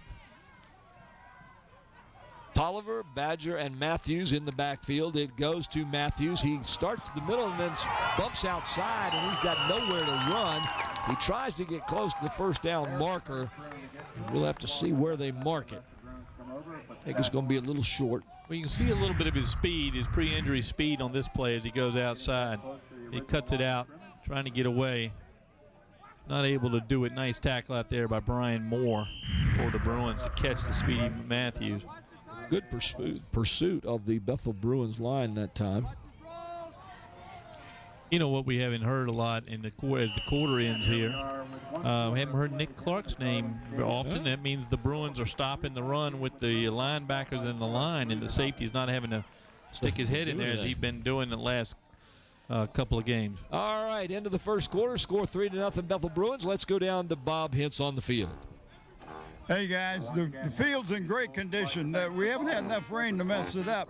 But I tell you got to take your hats off to Tavius. He come in and is doing a great job at that tailback spot. But Ricky Walker can sure lay a hit on you. But I was impressed with the way that the Phantoms did down here on the goal line. The 10-yard penalty hurt them, but hurt the Bruins. But you got to take your hands off Robbie. Robertson made a good tackle on the going around the left-hand side. This is going to be a physical game. 3 points could be a real big thing in this ball game. Yeah, especially if the rain picks up, Bob. I think that it's important to get on the board first for the Bruins. That's Robbie Robinson, the freshman, playing well for the Phantoms. While we have a break, we'll want to thank our sponsors. Of course, today's game sponsored by the Grey Goose Restaurant, located on West Queensway in Hampton. Go see Dana Epstein and her crew down there and get some good home-cooked Southern food at the Grey Goose. We're going to go quickly here, Paul. Yep, Phoebus under center. This time back to pass as Tolliver is going to that same side again. He had a receiver, but for the Bethel Bruins, number 1, Corey Sweetenberg is there, and he breaks it up. No, he catches it. No, I think the official called touchdown Golden Tate. No, just kidding. I tell you what, look at this replay. I thought it was going to be an interception. I think Sweetenberg had his hands on it. He had his hands on it. And then the receiver there, able to pull it out. That's Darius Jones, and I'll tell you what, folks, that was a very, very good catch. It had me completely fooled. I thought Sweetenberg had broken that up.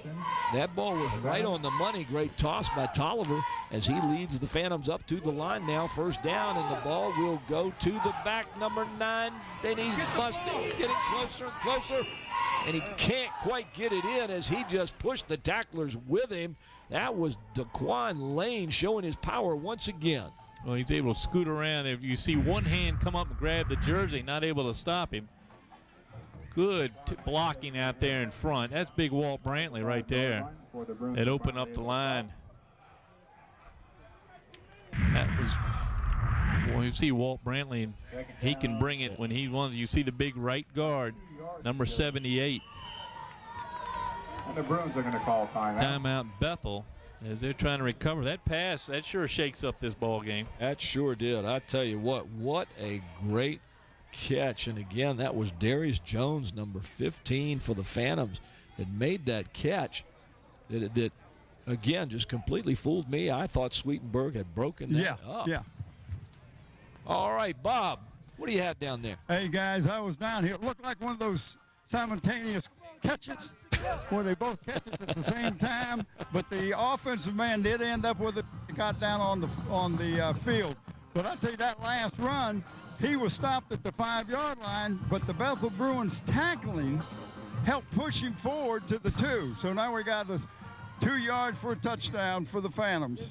I tell you, watching that replay again, it just showed you how tough Lane can be when he gets the ball and gets down near the goal line. Well, he's up over 35 yards now in this early here in the ball game.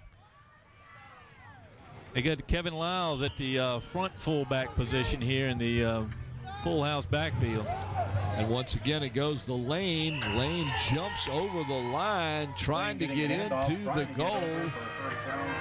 I think he tried to do his best Herschel Walker imitation there, but he's a little far from the goal line because he landed, but not able to land over the goal line. From the 1-yard line. Up and over, but nice tackle at the feet. Yep.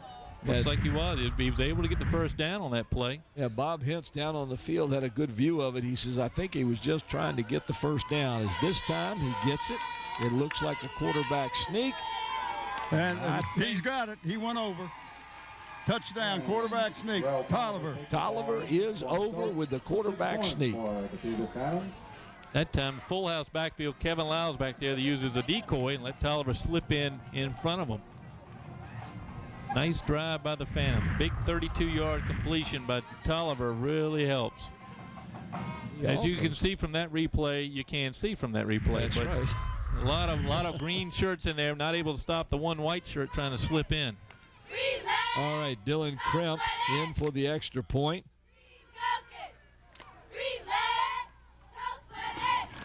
Kick is up, and it is good. So the Phantoms will take a 7-3 lead with 10:49 left in the second quarter here at Darling Stadium.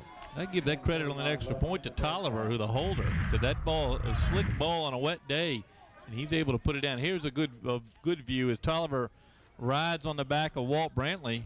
You see Brantley standing in the end zone about a yard deep. He created the hole, and I think maybe the draft of Brantley creating the hole may have sucked Tolliver right across. If you want to get a yard or two, stand right behind Walt Brantley and just let him push forward. He's a good young player, and he can knock the defense down and just create a hole for you to just waltz through, really. So the Phantoms answer with a touchdown. And that's what a championship team does. Well, it's going to be a tough game today. Both teams undefeated. They're kind of feeling each other out right now. We're watching Dylan Kripp line up here. I want to thank our other sponsors for the first half. Smith Brothers Funeral Home in Hampton, located in Phoebus. Rico's Pizza on West Market Boulevard. Tidewater Team Sports and Beach Hardware sponsoring the first half today. Number 4, Antonio Killebrew, back for the Bruins. The kick will go toward him. No, there's a flag. There's a flag before Krimp even kicked it. And half of them saw the flag and half didn't. As you can see, half the players have moved. Side judge had a Had a call over here on the near side right in front of us. He was looking down the Bethel line. I don't know if one of the Bethel players may have crept over the 50. I was looking to see if maybe somebody had an extra player, but I don't see an extra player anywhere.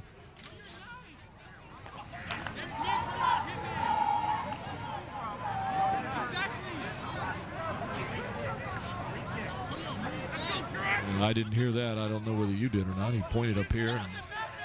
And picked up the flag. I think he may have thought Bethel had one few man, but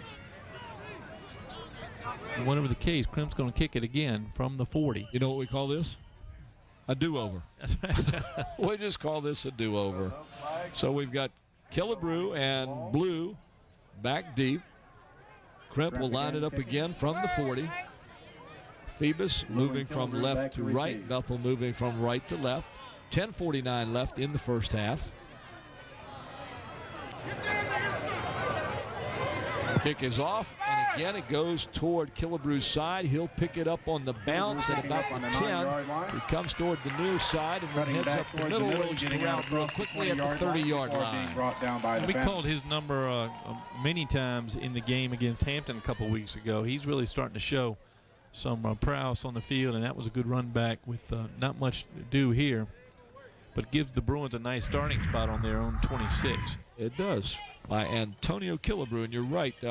We made mention of the fact later on that Killebrew, of course, being the Minnesota home run hitter a long time ago, and it was a kind of coincidence there. So here come the Bethel Bruins behind by a score of 7-3. This time they go to the full house, the shotgun. Jackson in the middle takes the ball. This time he gives it to number 36. You got a little flag. Got lots of flags out there flying. That's Brian Moore with the carry for the Bruins. Is that 38 or 36? 35. 35. Yeah, okay. I think it's Brian Moore who carried the ball. Moore, starting linebacker, getting the play in the backfield that time, and I think there's a little extra activity by the Phantoms. We're going to see here. Look at all those flags over there. The Phantoms. I think late hit. I didn't see anything. We're going to see it here on the replay. So he give it to Moore, who we haven't seen carry the ball yet. Big man down. No, there's the swing out there on Ricky Walker. It's number 4 for it's Atavius Matthews taking the swing in Walker. Not smart for two reasons, one of which it's a 15-yard penalty. Yeah, that's the big one. So that brings the Bruins up to their own 49.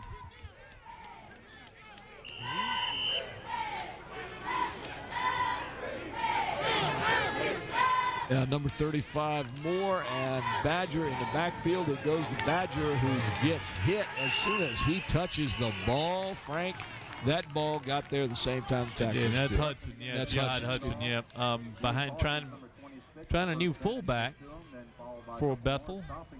Now we knew Blue was going to play fullback, and they actually had penciled in Brian Moore to play a little fullback. That time it's Moore, and Hudson not able to get in behind his fullback, and a good defensive line surge by the Phantoms.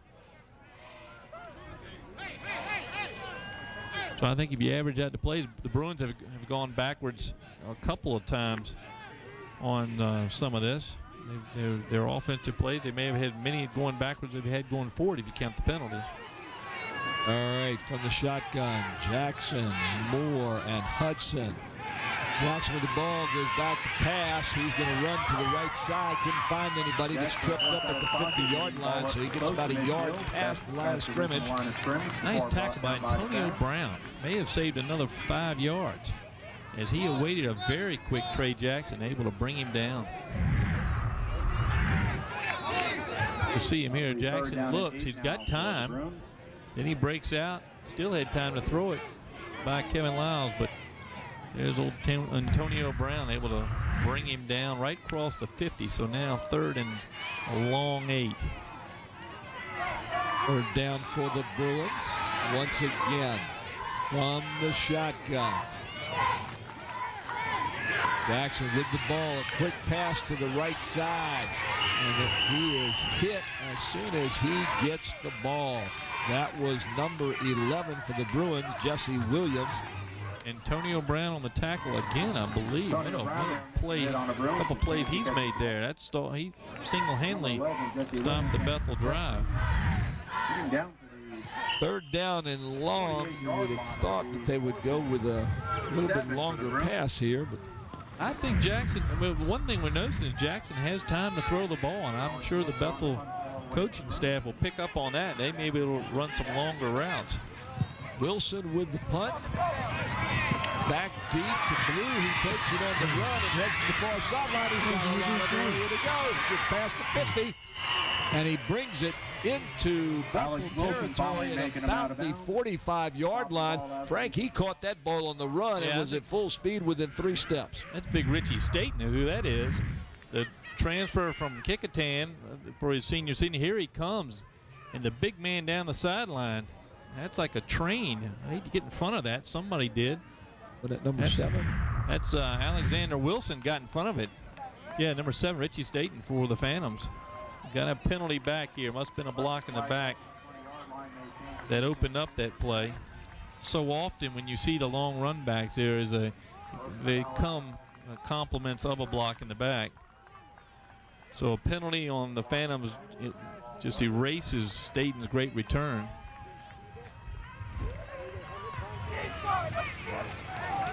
That's a lot of speed out of Richie Staten. He's going to be a nice find for some college. You know, I've just wondered why I've been calling the wrong names here for the last few plays. I had the wrong teams on the wrong place. I had the sheet on the left side was one team that should have been the other team, and the sheet on the other was the other. Oh, that hurt. Sense. Yeah, Brent Musgrove reports that was a 50-yard penalty in effect against the Phantoms. That was a great run back, but all erased. So the Phantoms start from their own 10-yard line.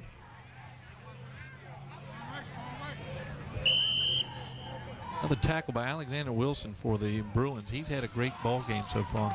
Tolliver under the center, gives it to the second man through, and he's got a lot of running room, and they may not catch him as number 9, DeQuan Lane. Oh, he's brought down just shy of the goal line. DeQuan Lane on an up-the-middle, wide-open run. Well, so much for the 50-yard penalty. That sure erased that.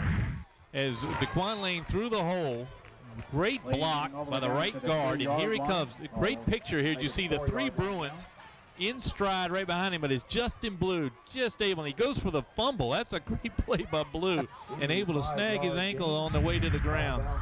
Oh, man, what a nice run by DeQuan Lane, and some good blocking up there as well. So that'll give the Phoebus Phantoms 1st and goal.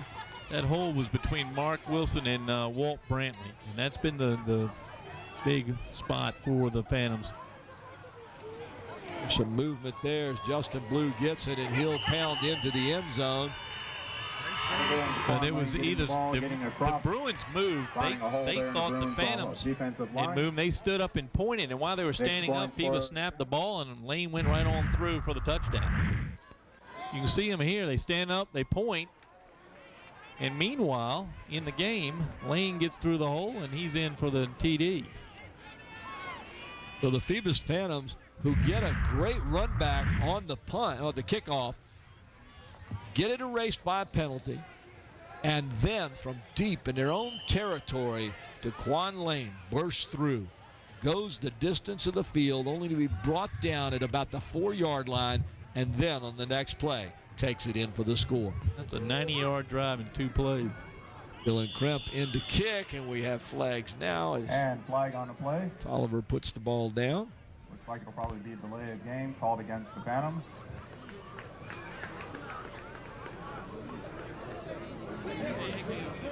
Phantom's going to kick it again, it looks like. The official's going to give us the word. Encroachment on the Bruins declined. Encroachment against the Bruins. Lane now 10 carries, 118 yards for number 9 of the Phantoms. Most of them on that 1 carry. Sure helps the average. Yeah. Tolliver to hold once again. Kremp will put it up. Here's the kick. Looks like that one is no good. As Well, it goes off to the left side. I think if it had been straight, it would have been blocked.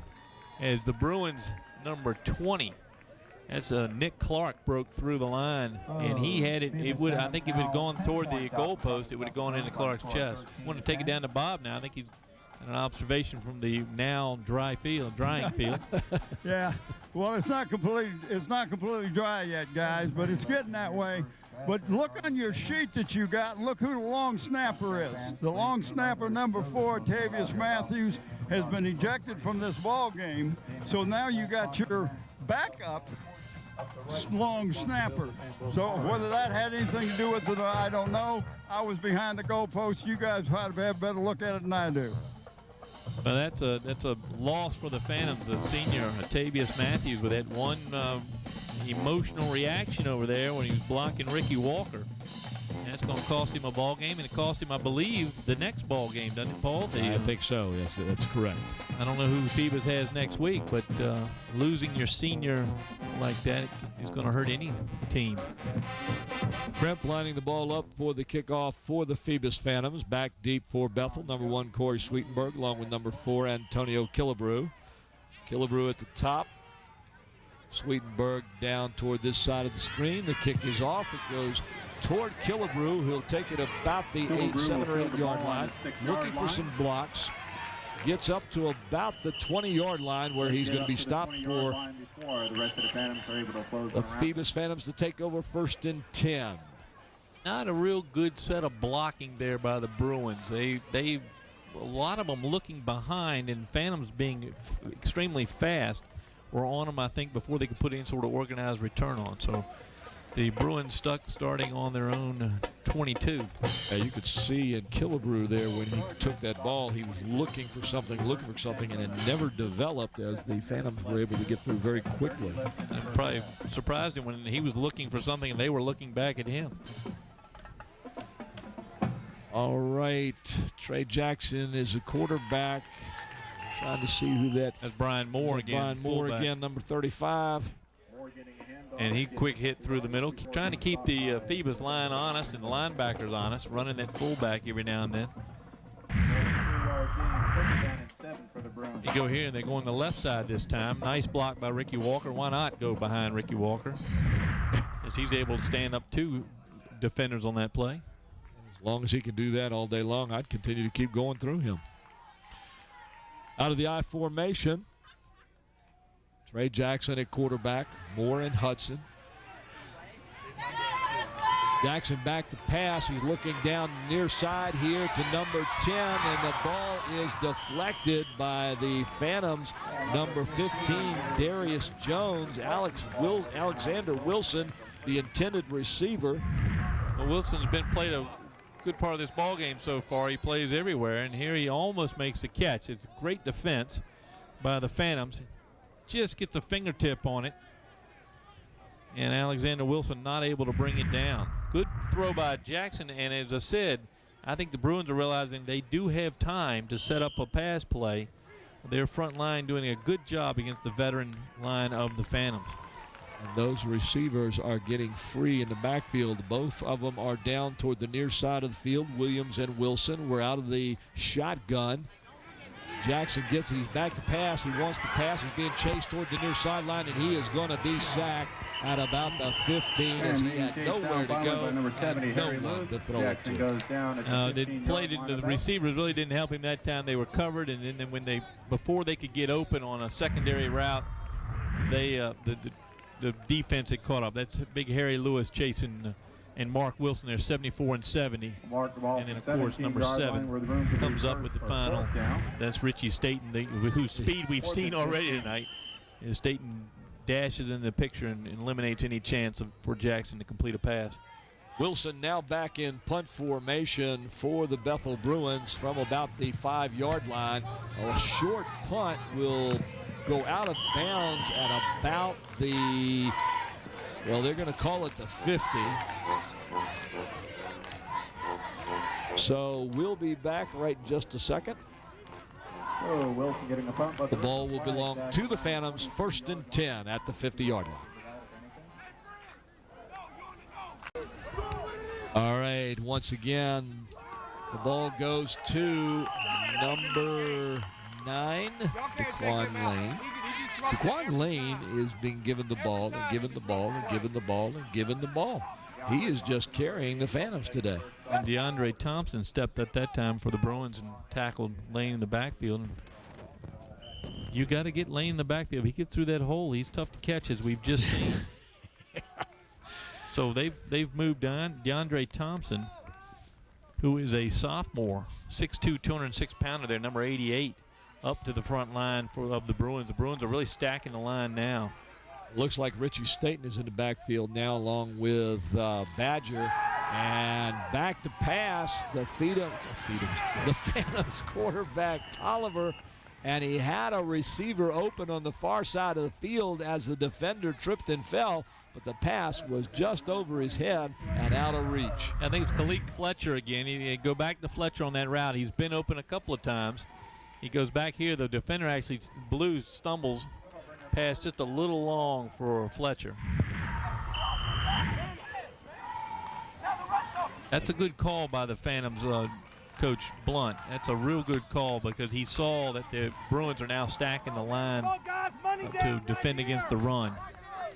Smart play to try to get Tolliver another over-top pass. 3rd and 12 now for the Phantoms. Pitch goes to number 9, Lane again. This time he's not going anywhere. He's hit in the backfield. And that's a stunning development with a tackle by Ricky Walker, who is just all over the defensive line today. And watch Walker shoot through. They'll bring up a 4th there. Now for the Phantoms. And that's against the center. He's being blocked that time by Tariq Bailey. And Tariq not able to stop Walker. A little slow developing, though. Tolliver now back to punt. Deep for Bethel. Number 4, Antonio Killebrew, and it looks like number 20, Nicholas Clark. Is that 20 or 30 over there? Can you see that? It is 20. 20. Nick Clark back there. Whose name we still haven't called. The Phantoms had the one long run where Clark wasn't able to stop Which Lane. was a surprise. But otherwise, he's not been called upon to stop the runners. I think the Bethel line has showed its strength, especially in this drive. All right, Tolliver will kick from about the 27-yard line. It's almost blocked. It'll take a bounce at about the 30, where it's picked up by Killebrew, who comes to the side, turns the corner, and is wrapped up by Richie Staten at the 40-yard line. So Phantoms will take it 1st and 10 from their own 40 with 3:58 left in the first half. The Phantoms leading 13-3. Killebrew, 5'7", 153 pounds. He's a junior, and he is really showing some speed. The last couple games we've seen him bounce right into his chest and a good run back. Just under 4 minutes here. And Richie Staten is mighty fast for as big as he is. Because Killebrew was starting to build a head of steam going around the end. First down for the Bethel Bruins. Trey Jackson, the quarterback. They're going from the shotgun. Both receivers, Williams and Wilson, on this side. And the ball is given to Hudson. Blue getting the hand. Looks like Justin Blue. So they're really mixing the backfield up here. Before the Phantoms are able to stop. Blue and Hudson get up together there. Well, we've seen the different combinations as Coach Hooker trying to find the magic combination of fullback and tailback for today's game. And Hudson carried what I got, 4 carries for 4 yards so far. So they're going with a little bigger back in Blue. Now Hudson back in, and Blue on the right-hand side of Jackson, Hudson on the left. Both receivers up to the top of the screen out of the shotgun formation. It goes to Hudson. He tried the middle, couldn't find anything. He gets around the side. He turns the corner. He's got some open areas into the 40, 37-yard line of Phoebus. And he just kind of wrangled that run and made something of nothing. And there's a flag on the field where the play ended. Watch number 11, Jesse Williams, on the block here out in the field. Look at the block right there. It frees up Hudson. That's another 10, 15 yards due to that block. 19-yard run. They're going to call a hold out there toward the end of the play.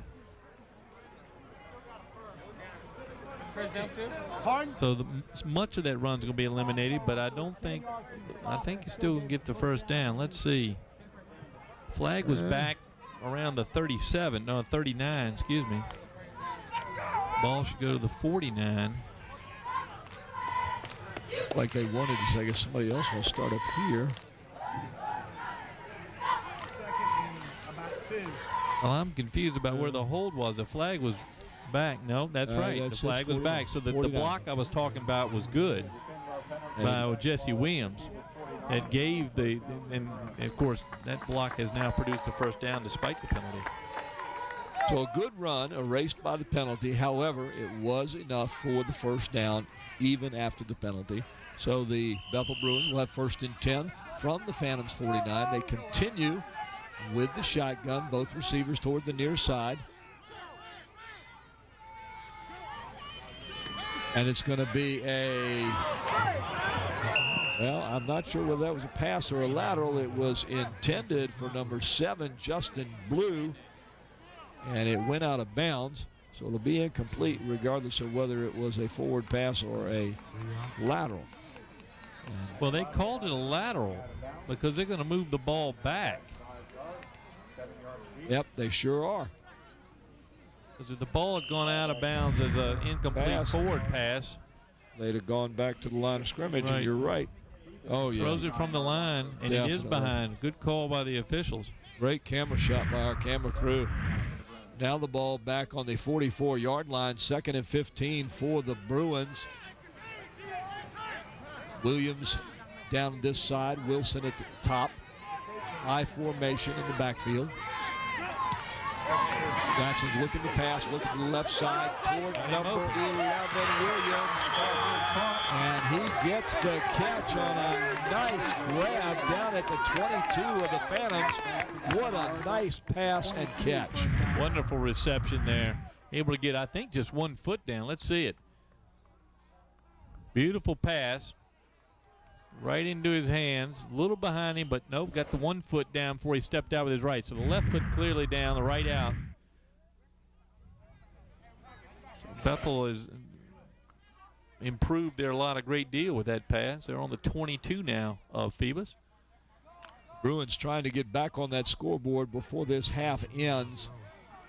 Jackson comes out, Blue behind him. Receivers at the top.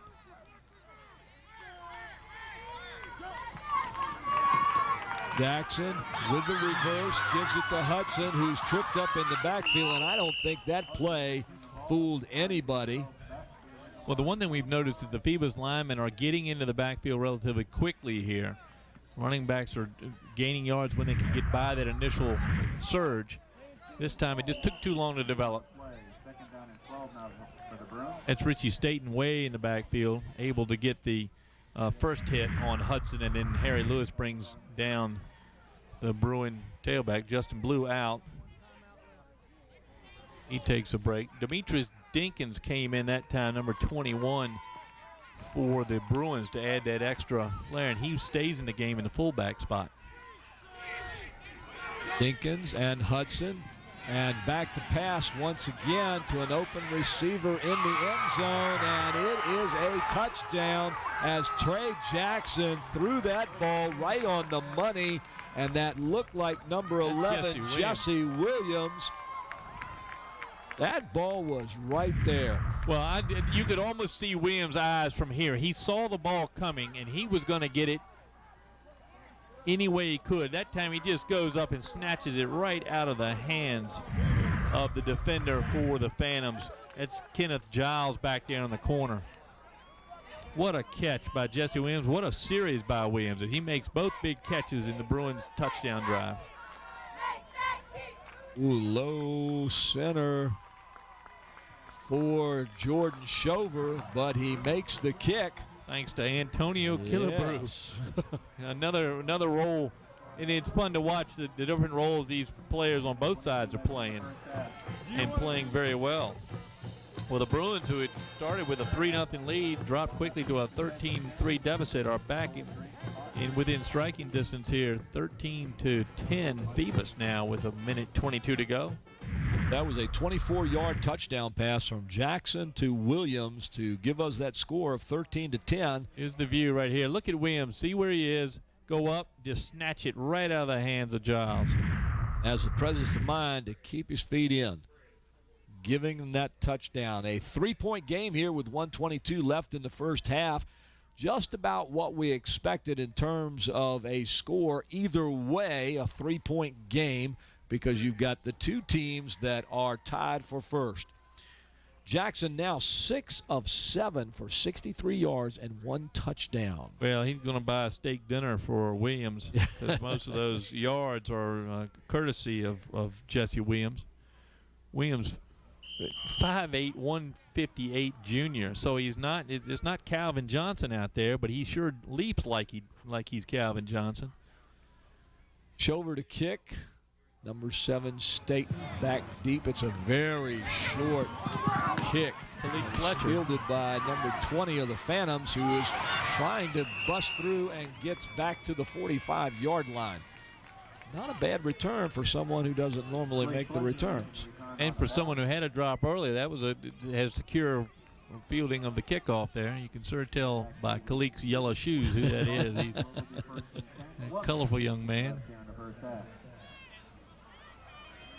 13-10, the Phoebus Phantoms over the Bethel Bruins here at Darling Stadium on September the 29th, Saturday, as a continuation from last night's game that was postponed due to lightning. Great first half so far. Staten here on the near side. Look at the size of Richie Staten as a receiver.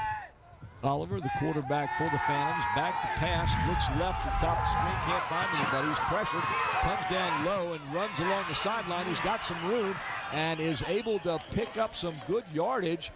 He gets out somewhere around the 40, but I think a ref has called him out just before he got to the 50.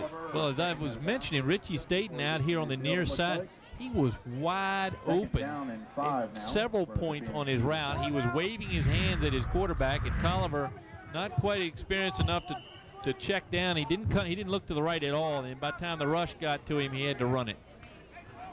So he stepped out right before the 50. And we can chalk that up to inexperience on the quarterback. Well, and clearly the pass was designed to go first to the left side. Staten was on the right and wide open. There goes Lane again through the hole. Lane bounces off a couple of tacklers as he gets that handoff. He'll get the first down, and he'll get it back near that 40-yard line. Stephen Paris finally slipped over to make the tackle, but Lane continues to get through the line right behind Walt Brantley. They'll mark it at the 41-yard line of the Bethel Bruins with 1 minute to go here in the first half. The Phoebus Phantoms trying to get some more points on the board before they go into the locker room. The Bruins just want to stop it right here and go in 3 points down rather than more. There you see Lane as he gets some good yardage after he gets bumped a few times. That time Tariq Bailey did a nice job from his center spot to help create the hole. Oliver back once again, gives it to number 9. There are flags all over the field as Lane gets stopped as he crosses the line of scrimmage. A little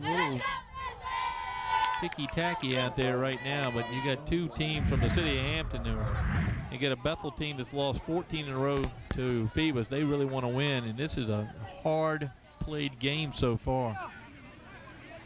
Let's see what that penalty is going to be here.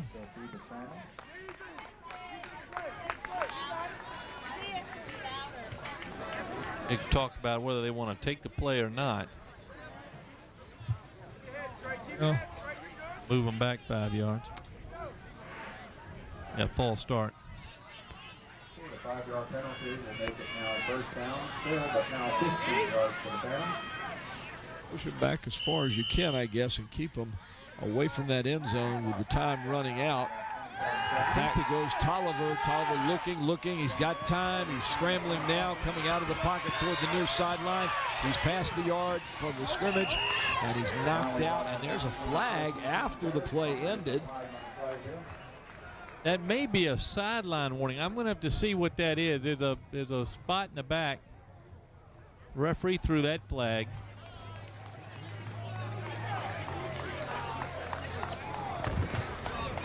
Personal foul being called against the Personal foul against the Phantoms. It must be a block right in front of Tolliver. Here comes Tolliver right at us. Let's see where that block is. The one that... No, it was in the back. It was Walt Brantley behind the play, shoving the Bruin defender out of bounds. So while the Phantoms were trying to get down to around the 30, which is Crimp's range, they're not going to do it on that play. Well, they're getting close to the 30, but it's the wrong 30. It's 6 penalties so far on Phoebus, 65 yards lost. Well, 17 seconds left in this first half. At this point, Phoebus just kind of wants to run it out. They'll take a knee, in fact, and let the clock run out here, and they'll go into the locker room with a 13-10 lead here at Darling Stadium on Saturday, September 29th. So, good half, Paul. Good half of football. Both teams playing well in spurts. The long run by the Phantoms have given them the lead here. The DeQuan Lane run of about 82 yards, something in that range, gives them their touchdown. So they enjoy the 3-point lead, which we've noticed and noted several times is important. Now we don't have rain now, but if the rain decides to come in here in the second half, that 3-point lead is going to be vital. all right, well, right now we've got a special guest down on the field with Bob Hintz, so we're going to take it down to Bob and his interview with... Thanks, guys. Thanks, guys. Appreciate it. I've got Ray Smith, AD, over at Bethel with me.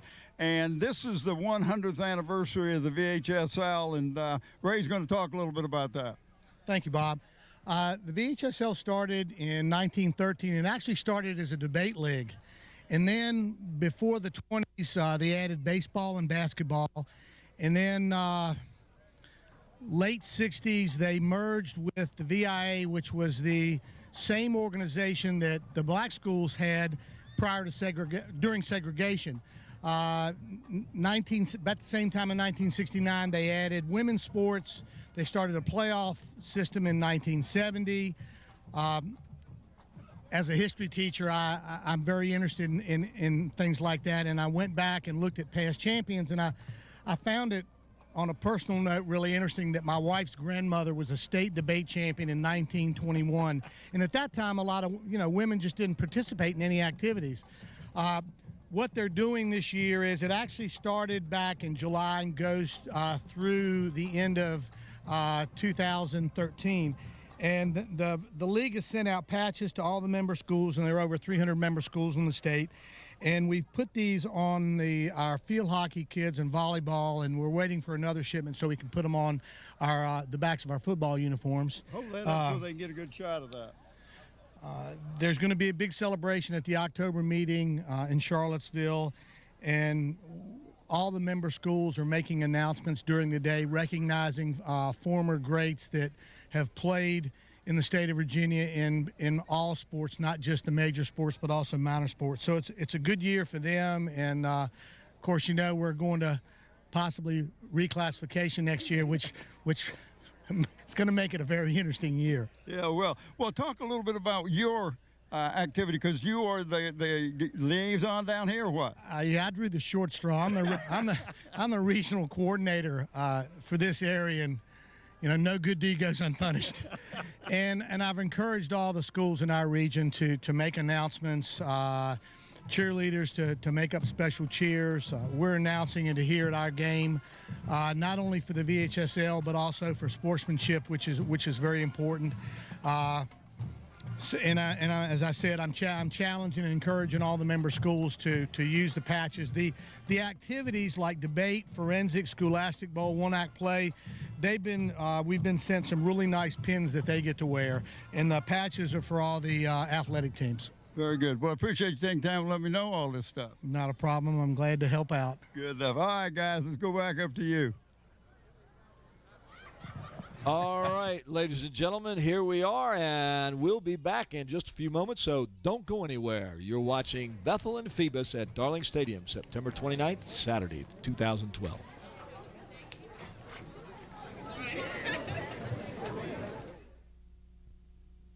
And welcome back for the second half here at Darling Stadium, where the Bethel Bruins and Phoebus Phantoms are in a whale of a game. The score, 13-10, the Phantoms, but the score is not really indicative of what a great game it's been. Real quickly, I will recap the scoring. The game started off with Bethel getting a 3-0 lead on a field goal by Schrover, and then Phoebus came back on a 1-yard run by Tolliver to take a 7-3 lead. Following that, a 4-yard run by Lane gave the Phoebus Phantoms another 6 points as the kick was no good, and they led 13-3. It stayed that way until deep in the second half, when Jackson threw a 24-yard pass to Williams to make it 13-10 going into the locker room at halftime. But again, there's more to it than that. Well, here we're going to have a few highlights for you from the first half. Daquan Lane with the fumble there. And then you see Tolliver here on this play throw the long pass down to Darius Jones, who reaches up, makes the play for the Phantoms. That's a good start. Now here's Richie Staten showing off his speed. The big man coming over for his senior year at Phoebus, and he is really something to watch. That play brought back by a penalty that's out of the shot. But then the very next play, Daquan Lane, 86 yards down the field. Watch Justin Blue from the Bruins stop the touchdown. Just able to reach out, goes for the fumble, and then able to grab the ankle and haul down Lane. But the very next play, as the Bruins complain about some motion they thought they saw, Lane went ahead and took the ball on in and gave the Bruins a touchdown. Now here's Jihad Hudson showing some of his speed. A block out there by Jesse Williams, who becomes very important later in the first half. That time of the block, as we watch Hudson all the way back. But here's the play. Watch Jesse Williams, 5'8", go up over the 6'1" cornerback and rip out the touchdown pass from Trey Jackson, and that leaves a score 13-10 Phoebus here as we're about ready to start the second half.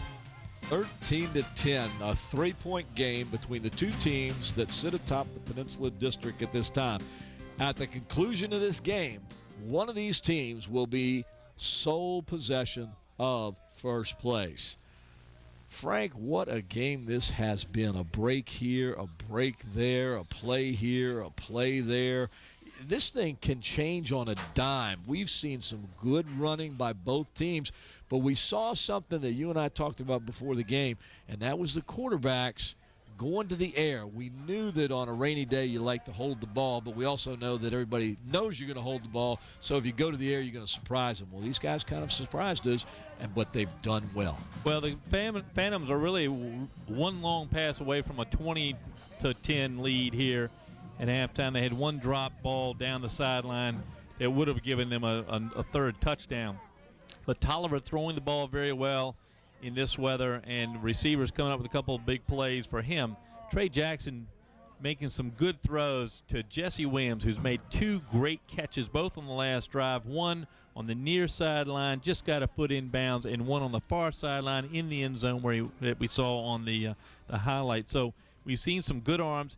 What's interesting is as well as both front lines are playing, defensive front lines are playing, both quarterbacks have had time to throw the ball.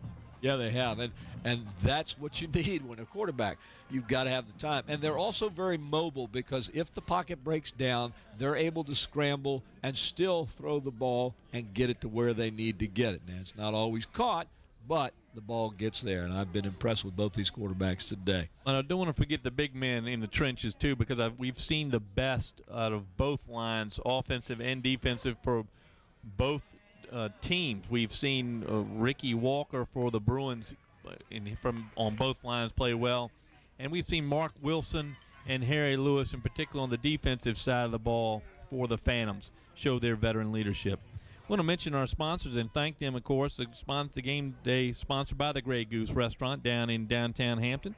Go down and see Dana Epstein and get a good chicken salad sandwich, some of the best. Also, today's game sponsored by Smith Brothers Funeral Home of Hampton, located in Phoebus. Been serving the community since 1862. Smith Brothers are here to serve your needs. The funeral director down there is Andrew T. Smith, Jr. Today's game sponsored by Rico's Pizza, located at 55 West Mercury Boulevard in the Langley Square Shopping Center. Stop in after the game, and today would be a good day to do it. A good rainy afternoon, stop in at Rico's and get a pizza or something to eat there or take home. Also, the game sponsored by Tidewater Team Sports, located on Cannon Boulevard in Newport News. Tidewater Team Sports is your one-stop sports headquarters for screen printing, embroidery, uniforms, and apparel. Call 594-0411 and talk to Dave Chubb or Terry McNamara. The second half sponsored today by Eric Thompson Realtor. Call Eric to buy or sell a home or property. Give Eric a call at 685-3172. And the third quarter sponsored by Kaufman and Knoll's, with offices in Hampton on Cunningham Drive across from Peninsula Town Center, and in Newport News at City Center. And Crimp's kick this time will go to number 1. Yep, Corey Sweetenberg. And he came out to the 25 very quickly, and no place to go as the Phantoms close in on him there. But we'll start the second half here with the Bethel Bruins on their own 30 or 31-yard line. It'll be 1st and 10. We're watching Sweetenberg take the ball from his own 10. Come up to there, and no further room for Sweetenberg. Spot on the 31 there after that tackle. Jackson leads his team up. They'll start out of the I formation. Looks like number 7, Justin Blue, is the first back. The second back gets it, and that's Hudson, and he gets through the line to about the 30. He is hit hard by the Phoebus Phantoms. Well, Malik Hawkins, who's having a very good game on the defensive side of the ball for the Phantoms, is able to snag Hudson's ankle that time and hold him to 4-yard pickup. Hudson getting out to the 30-yard line. Second down and 6 for the Bruins. Hawkins comes up from his linebacker spot. Look at him reach down, grab the ankle, and that's all it took to bring down Hudson. Blue, the first back behind the quarterback. It'll go to him on a quick hit up the middle, and he'll get across the 35-yard line before he's stopped. He'll pick up the first down for the Bruins. Nice stop back there by Robbie Robinson, and if Robinson isn't able to bring him down, that's going to be a lot more yards for Blue. Bethel's done a nice job of varying the backfield, and we see Brian Moore come on and then off again. Moore serves as a fullback as well. They're going to go with Blue in this series. Wilson to the top of the screen, Williams at the bottom, out of the I formation. It's given quickly to the first back, Blue. And he goes in right behind Ricky Walker, Ricky from the left guard spot that time. And Blue crosses behind the center and right behind his guard. Picks up a nice 4-yard gain. Bethel will go left, right, but Ricky Walker's a good one to go behind when they go with him. Coming up to the line of scrimmage, same set as before. Up to the top is Wilson, the bottom is Williams. Blue and Hudson in the backfield. Goes to Hudson across the left side, and he is stopped as he gets about 2 steps, and the surge of the line is going to get him almost 5 more yards. Frank, that play looked like it was dead, and then it just kind of crawled forward, and then finally stopped just shy of the first down. Well, that's a nice continuing effort by Blue. Well, it is standing a up first straight. down. Look at that. Blue he's in there somewhere. And there he's the one that kind of pops out. There he is. There he is. First down, Bruins. That Blue. Justin Blue is now Blue out this time, and Brian Moore has come in the fullback spot. They give it right to Moore, who's the big fullback, and he just punches through the middle and rips up some chunks of yardage as he gets it to the 34-yard line. That's the old give the ball to Moore and point, and he just did all the rest. He just lumbered right through the line, big hole there. Stay back, guys. And the linebacker has to come back, reach back for the tackle. As Charles Graham who's played a lot this game. He didn't get the start, but he's played a lot. Hey, they got a good block on that one, Frank. That hole was very big, and Moore, as big and strong as he is, has those quick first steps as he gets through there. He's still back there along with Hudson. And we get a flag here as Jackson takes the ball. Looks like they were going to give it to Moore again. I think Malik Hawkins, who's been very good at getting through the line, got a little too close that time. He may have stepped over. Yep. That was Hawkins. Hawkins is coming in. He's been shooting the gap. That time he shot a little too early. You see that left foot, right foot of his on the line of scrimmage. So that cost him 5. Bethel with a 1st and 5 now. Jackson gives it to Hudson, and he stopped immediately, but he bounces off and goes outside, and he's able to get a yard or two. He was stopped cold when he just kind of shifted off to the right and went outside for a 2-yard pickup. Looks like he ran to the side of a house, bounced off and went right, and Robbie Robinson actually saves it. Would have been a 1st down, but look at Robinson, the freshman. Ankle tackle, what a grab. Terrific play by Robinson. I'm very impressed with him today. Robbie Robinson, 5'9", 180-pound freshman. Orr and Hudson in the backfield. Jackson under center. Wilson and Williams on the ends. Oh, there's all sorts of movement. Everybody was moving except the quarterback in the center and the backfield.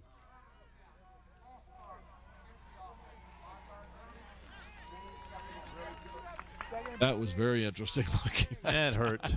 That hurts. I know that will send Coach Hooker into a little bit of a tiff.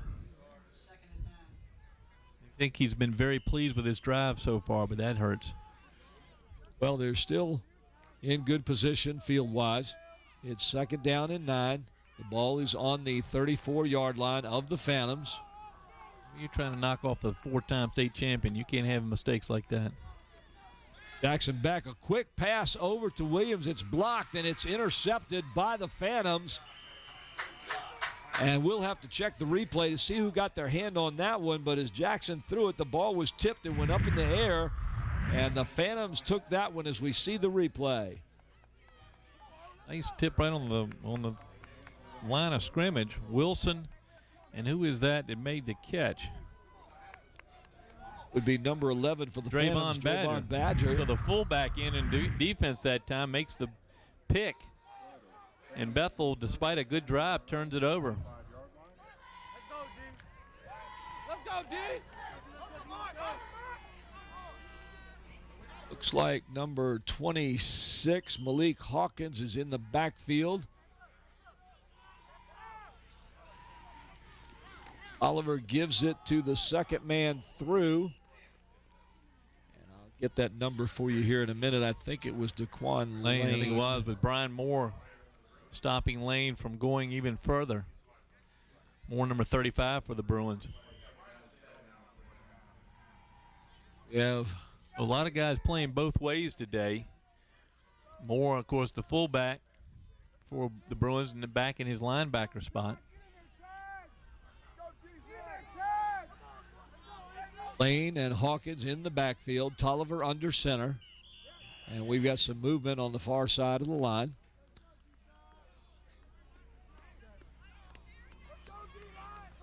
Now, both coaches are not going to be happy with these False mistakes. start against the offense. 5-yard penalty, remains 2nd down. I don't know how many plays we've had in the second half here, but a lot of them have been movement. I can tell you that, and that's not what the coaches want this point of the game. Both teams just a little anxious. You think? That's a big game for both of these squads. It is, and it's still a 3-point game as Phoebus leads 13-10 here September 29th, 2012, a Saturday. Khalik Fletcher coming down near the screen, the bottom of the screen. The ball will go to Lane, and he's hit hard at about the 35-yard line. It looked like he was going to find an opening, and here we go again. Frank, another 4 to 5 yards. There's a fight over the ball. Nick Clark made the initial hit. First time we've called him today, as the safety had to come up and make the first hit, and what a hit it was. Slowed him down in time for the rest of the Bruin defense, but then even Lane was able to pull them down across a few more yards. There's a nice stop, or attempted stop, then his teammates not able to get him down. Lane fighting for every inch. And he got a few there toward the end. He did that. That's twice we've seen one for both sides now where they've gotten extra yardage just by continuing with the play. Bob, have you got something for us down on the sideline that you're seeing here? If you look at that replay on that last one, those last 5 yards was picked up by Lane was because big Walt Brantley was behind that pile or that scrum or what it was, and he was pushing it with all he had. That's the right guard for the Phantoms, Walt Brantley, number 78. Looks like they're going to give 5 yards back. Delay a game against the offense. 5-yard penalty remains third down. And that'll turn Coach Blunt's hat around. Yeah. They're going the wrong way. We're seeing a lot of flags here as we start this second half. 5:53 left in the third quarter. All right, Bob, once again, what do you have there? All right, fellas, the offense is being called by Jamar Joel and Carl Winkler.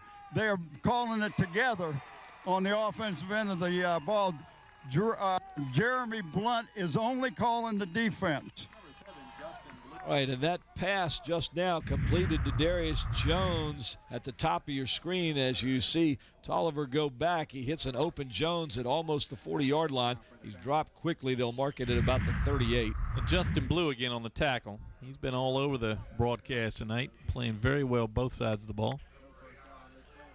Phantom's got a punt. Tolliver does his own punting for Phoebus. Hey, what's the ball? What's the ball?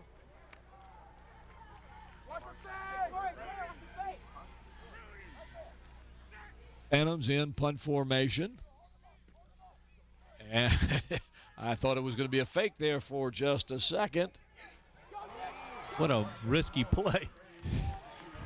Kalik Fletcher picks it up, and it looked for a moment there like Tolliver was thinking about a fake punt and running the ball. That was Nick Clark. Or was it Nick Clark? Nick Clark, the safety, and Clark tried to the old Ronald Curry play there, let the defense come right to you and then pick it up and go. Yeah, that was a really, really interesting play. We'll see the replay here. I'm sure Coach Hooker is receiving here of Coach Hooker is not going to tell him that was really interesting, though. He's going to tell him, you fool, you're going to let that one go. You don't want to fumble the ball here in the middle of the third quarter with a 3-point deficit. Nick Clark takes the ball to the 45. Bethel has it first down, and the handoff goes to Hudson, and he's going nowhere but backward. As soon as he got the ball, he was met by 2 or 3 Phoebus Phantoms in the backfield. Richie Staten seems to get stronger and stronger. He's wearing number 7, Daquan Romero's old number for the Phantoms. Yep. Romero in his second year at UVA and playing very well. In fact, as a UVA grad, I wish they'd put him in the starting lineup. He's one of the few Cavaliers that can tackle in some of these games. But Staten has the honor of wearing that number, and he's showing his skill today. That time, Hudson bounces off Staten and tried to go around him. Couldn't do it. Couldn't outrun him around the corner. And we'll have a timeout right here charged against the Bethel Bruins. The score at Darling Stadium, 13-10. Phoebus over Bethel with 4:25 left in the third quarter.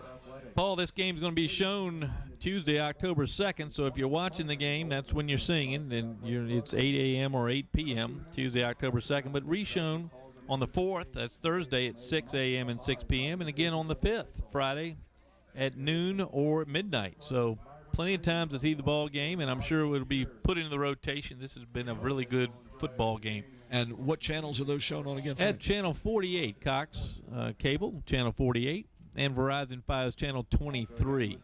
And if you do not live in the city of Hampton and you still want to see our games, you can go onto the internet. Simply go to the WHCS website. The HCS website, the Hampton City Schools website.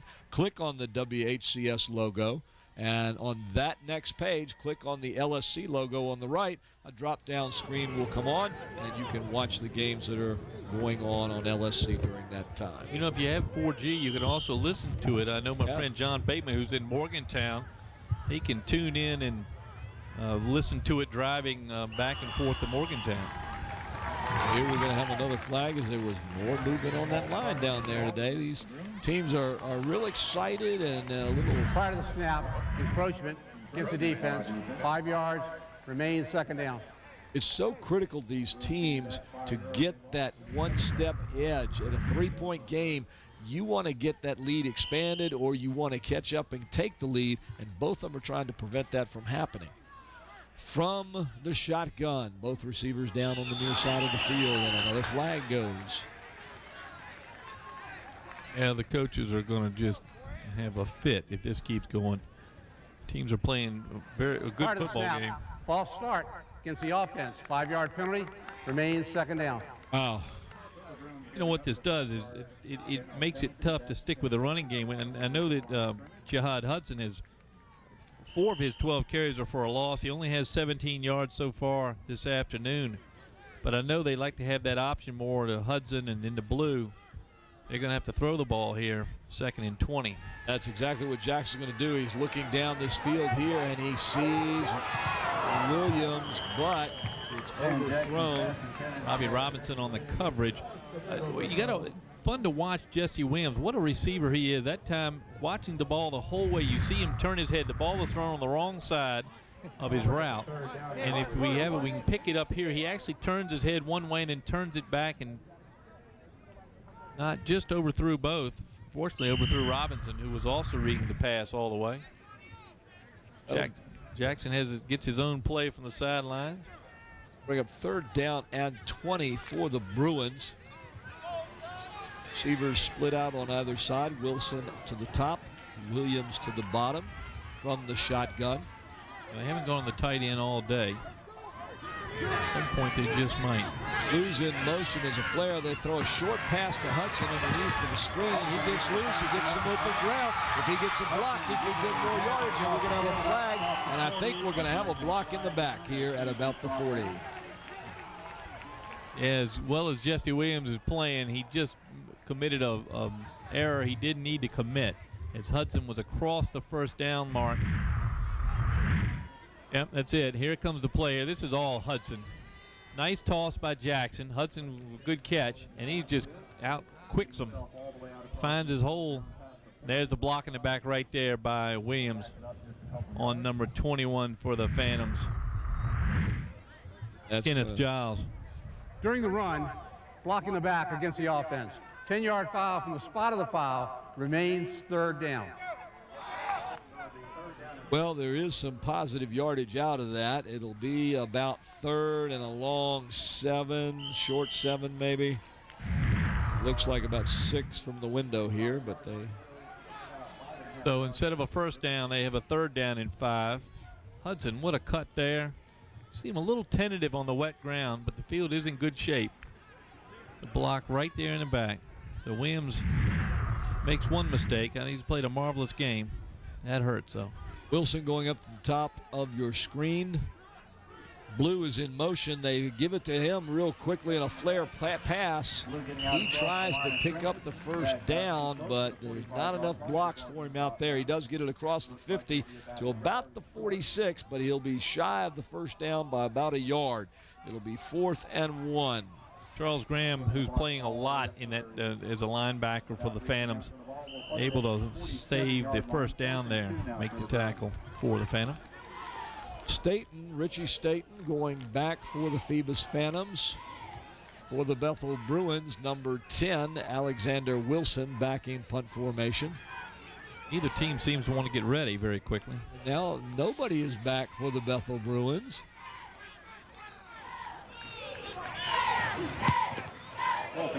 Now let's see if they can stop it there. Well, what a punt. Nobody back there, and it gets down to about the 13-yard line.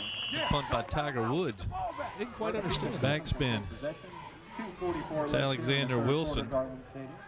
What a nice punt. It was a great punt, but why wouldn't you have anybody back there to field it? Don't know. They may have been expecting the fake. Very curious, but it does put the Phantoms in a hole here. Once again, yes, it does. They'll have 1st and 10 from the 13 with 2:44 left in the 3rd quarter. They're nursing a 13-10 lead.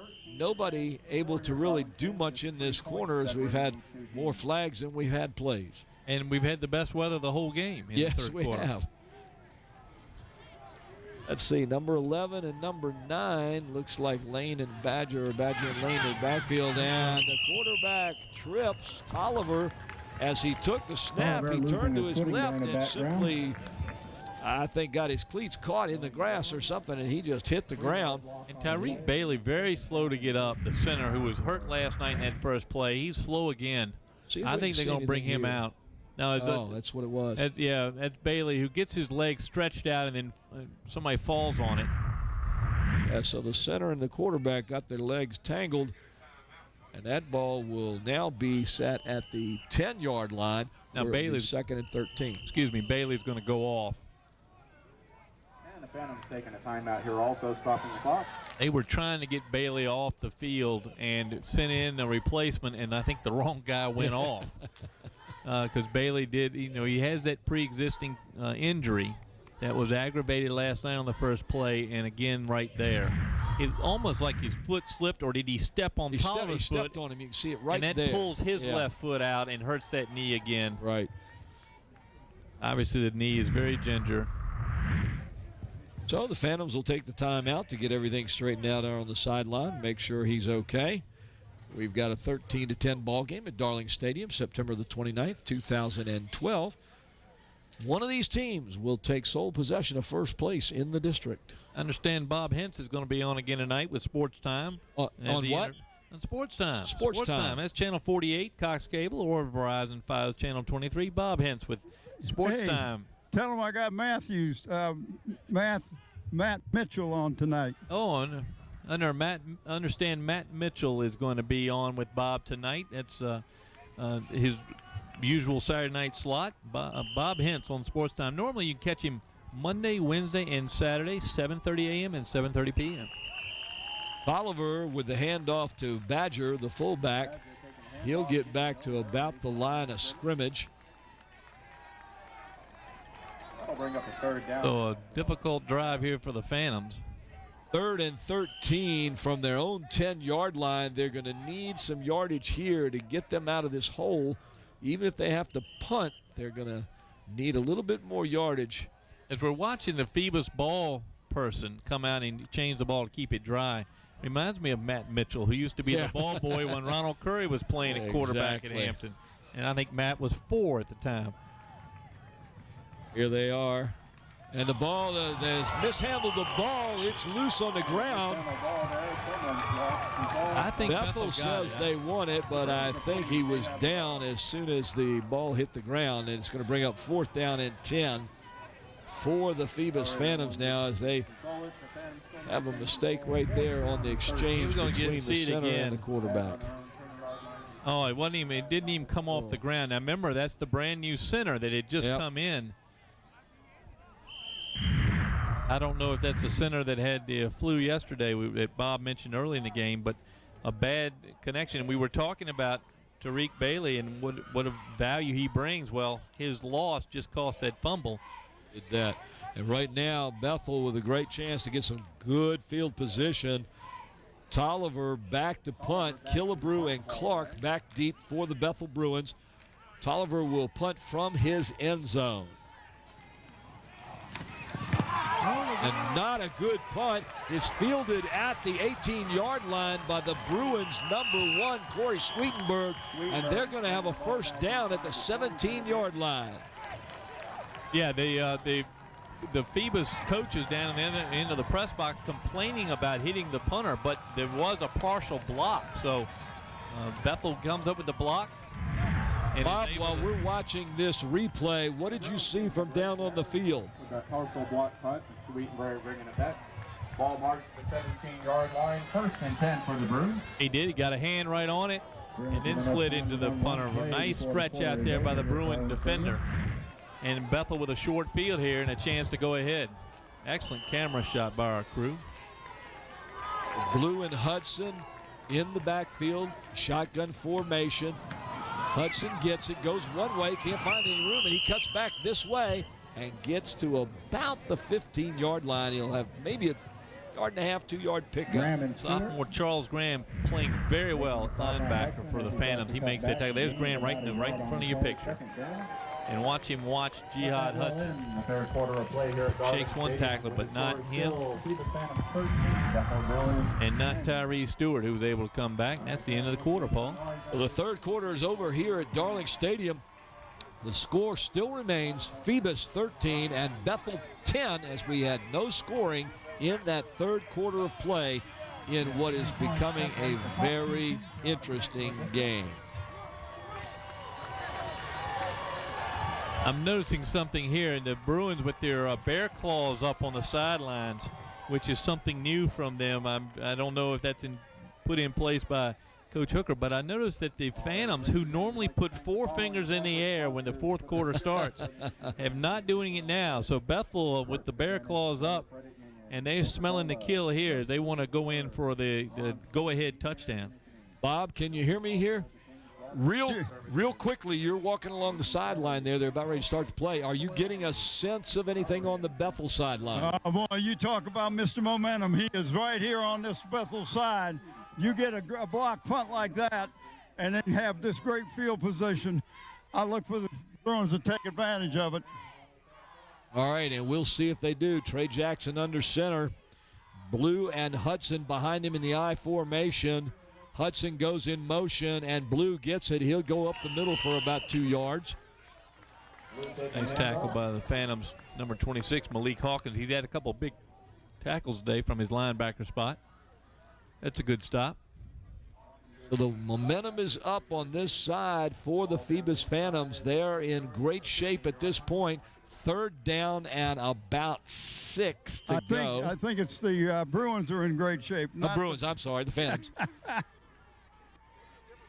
And they get the big, strong Phantom line waiting for them. Mark Wilson switches spots. Kevin Lyles right over top of the center as they guard their 3-point lead. Blue and Hudson in the backfield. Jackson looking to throw back to Hudson on the outside. He gets across 10 to 5 and toward the end zone, and he is going to be just shy. Jackson came out of that with the ball. He faked the handoff to Blue in the middle. He rolled to the right. Hudson had slid out into the flats. He threw the ball to Hudson. Hudson made one nice little juke here and then heads toward the end zone and looked like he almost got in, and they'll mark it down at the 1-yard line. A great play, which looked like it was a busted play for a moment by the Bruins. So 1st and goal here at the beginning of the fourth quarter for the Bethel Bruins as Trey Jackson leads his team up to the line of scrimmage. Yeah, Hudson really starting to show his moves now. Hudson in motion, and is a keeper by Jackson, and he bumps over, and is he in? We're waiting for a signal, and it doesn't look like he got in. Looks like he's going to be a little short. He's going to come all the way back to the sideline, get his play. So 2nd down and goal for the Bethel Bruins. This is the play, I believe, that to Hudson, the play before. As he comes out, he's just floating out in the flat.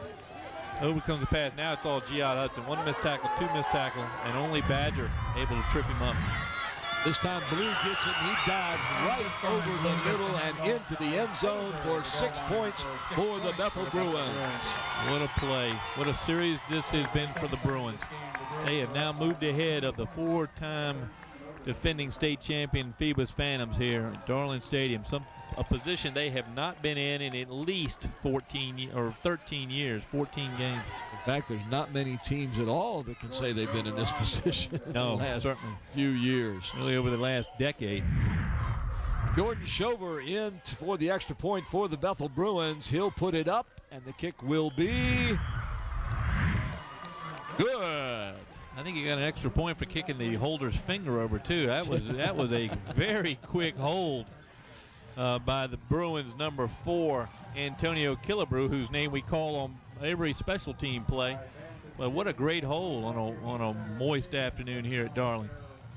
So with 9:53 left in this ball game at Darling Stadium, the Bethel Bruins, taking advantage of the blocked punt, are able to score on a 1-yard run or dive by Justin Blue, and they take a 17-13 lead with 9:53 left in the game. You know, for a game where we were talking about the crowds and The crowds have been generally quiet until that last drive, and now the Bethel fans are really excited, and as well they should be. Looks like number 32 back for the Phantoms, along with, is that Staten back there? I think so. Staten. If it's not, Ruffin, it should be. Staten. 5 plays on that scoring drive, taking 2 minutes and 24 seconds. The Bruins now with the lead. Shover ready for the kickoff. Staten and Ruffin in the back. Looks like it's going to be Ruffin at about the 20-yard line. He's looking for some blockers. Comes from the near side and is hit real quickly at about the 27, 28-yard line. And I like the patience by Ruffin on that play as he waited for his blockers to come in. But the last thing he did, which is turn, and he almost ran right into, I think it was Justin Blue that put his helmet on the ball and tried to knock it out. So that was Ruffin shows good patience first, but he may have thought about going down a little sooner. Watch him here as he pauses. He waits for his blocks. That's a very well coached return man. But here's where he turns, and Blue almost knocks it out with his shoulder pad. Down by 4 points, the Phoebus Phantoms will come to the line. Tolliver under center. And that's Carlos Henderson. Excuse me, Carlos Henderson at center. And Lane again with the ball gets big running room on the right side. But there's a flag on the play where it ends at about the 48. I think he's going to get a few more yards. I think they call that personal foul, horse collar tackle against the defense. 15-yard foul from the end of the run, first down. That's a tough play. Yeah, you can see that right at the end there. DeQuan Lane with a nice hole and an opening on that play. And Lane once again picking up the yardage. He's been just a tremendous workhorse for the Phoebus Phantoms this afternoon as they are coming right back, answering that score by the Bethel Bruins and getting it into Bruin territory where it'll be 1st and 10 on the 42-yard line. I think Coach Hooker is going to call timeout and explain to his 11 defenders that the Phoebus Phantoms don't roll over when they get behind in the fourth quarter, and they're going to have to play some football here. All right, Bob, with the timeout, what have you got for us? You call a timeout to stop the momentum. They just got a great run, 15 years. Back and take a little bit of a break. All right, now I've got my mic on. Battery died. Tell him the battery died. We're going to see if we can get Bob on there. He's technical difficulty down there on the sideline.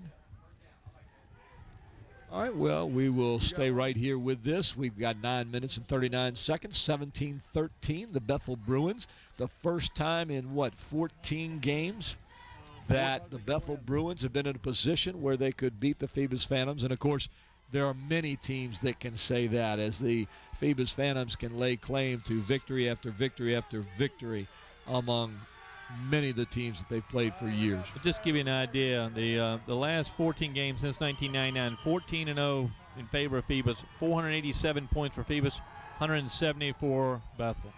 Tolliver puts it up in the air. What a catch! What a catch by Richie Staten, number 7, as Tolliver tossed this one up ahead of him, and it appeared it was going to be knocked away by the Bethel Bruins, but somehow, Frank, Richie Staten got his hands on the ball and came down with it. And right over top of Corey Sweetenberg as well, a very good cornerback. Another pass by Tolliver. He puts it right where it's supposed to be. Sweetenberg maybe jumped a little early, and Staten rips it down. And the big man comes up with it again. First and goal from the 7. And now into the end zone. And you're going to have to guess who that is. Oh, it was Lane again. Yes, exactly. John Lane again. And what an afternoon he's having. And the Phantoms answer quickly, just showing their power, driving right down the field, helped by that 15-yard penalty. Penalties have played a big part of this game. 10 on Phoebus, minus 85 yards. 8 on Bethel, minus 60. So Phoebus answers back very quickly with a long drive, highlighted by the pass to Staten. And now Krimp will attempt the extra point, but that kick is off to the left and low. That time he had time, just pushed it wide left, and that leaves the Phantoms with a 2-point lead, which could come into play. We watched Jordan Shover for Bethel. He's got a good leg on him. So the Bruins can win it with a field goal if it gets to that point.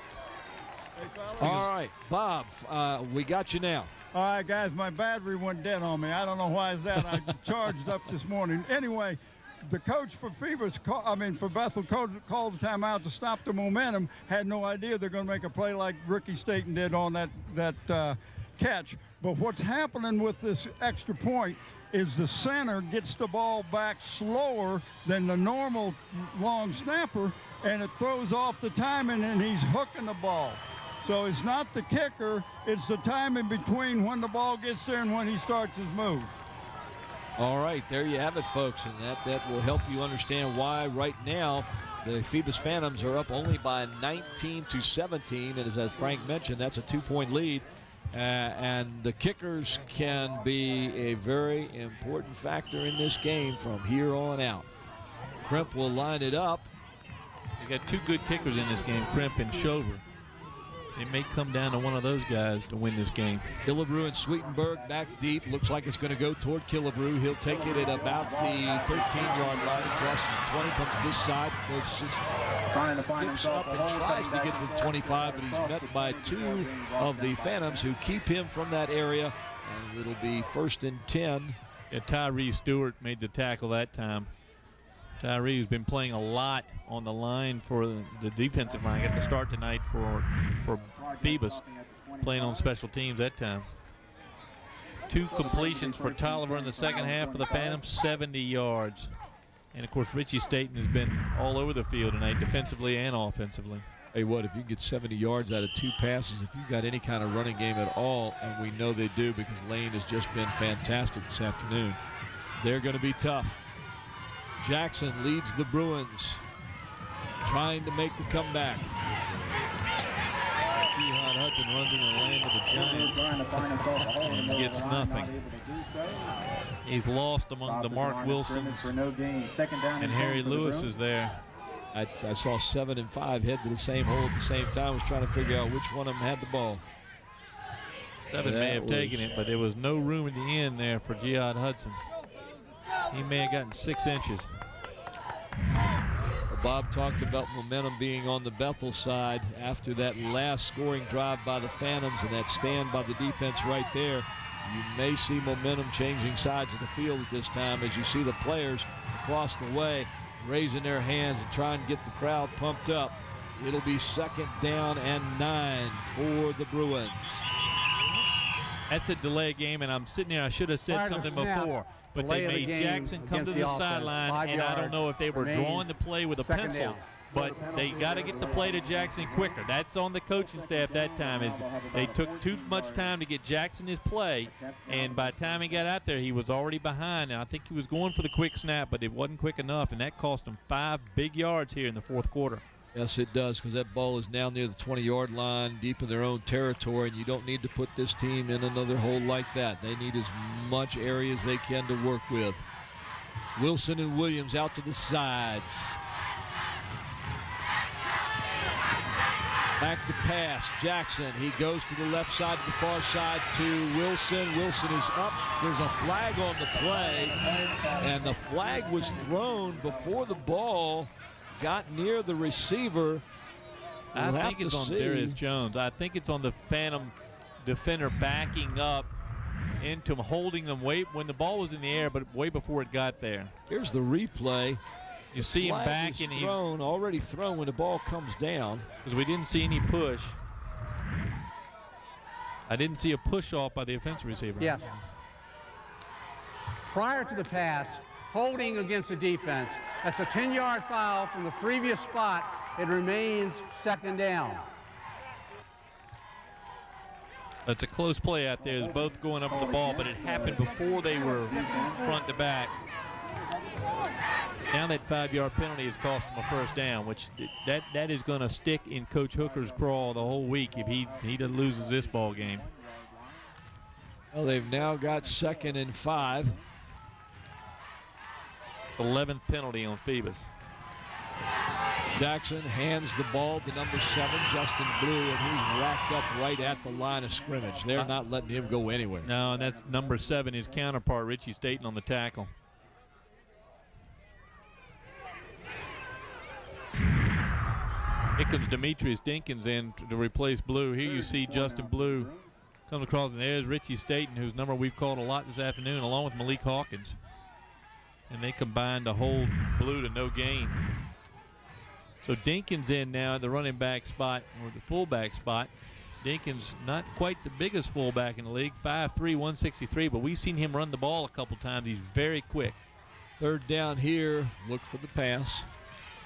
Jackson back, he's tries to hand off, keeps it himself, squirms out of a couple of tacklers and gets to about the 35-yard line. He's trying to scramble and get that first down. The ball popped loose, and Phoebus came up with it, but the knee was down. I think it's a good call by the official. The umpire was right on top of the play. Let's see here.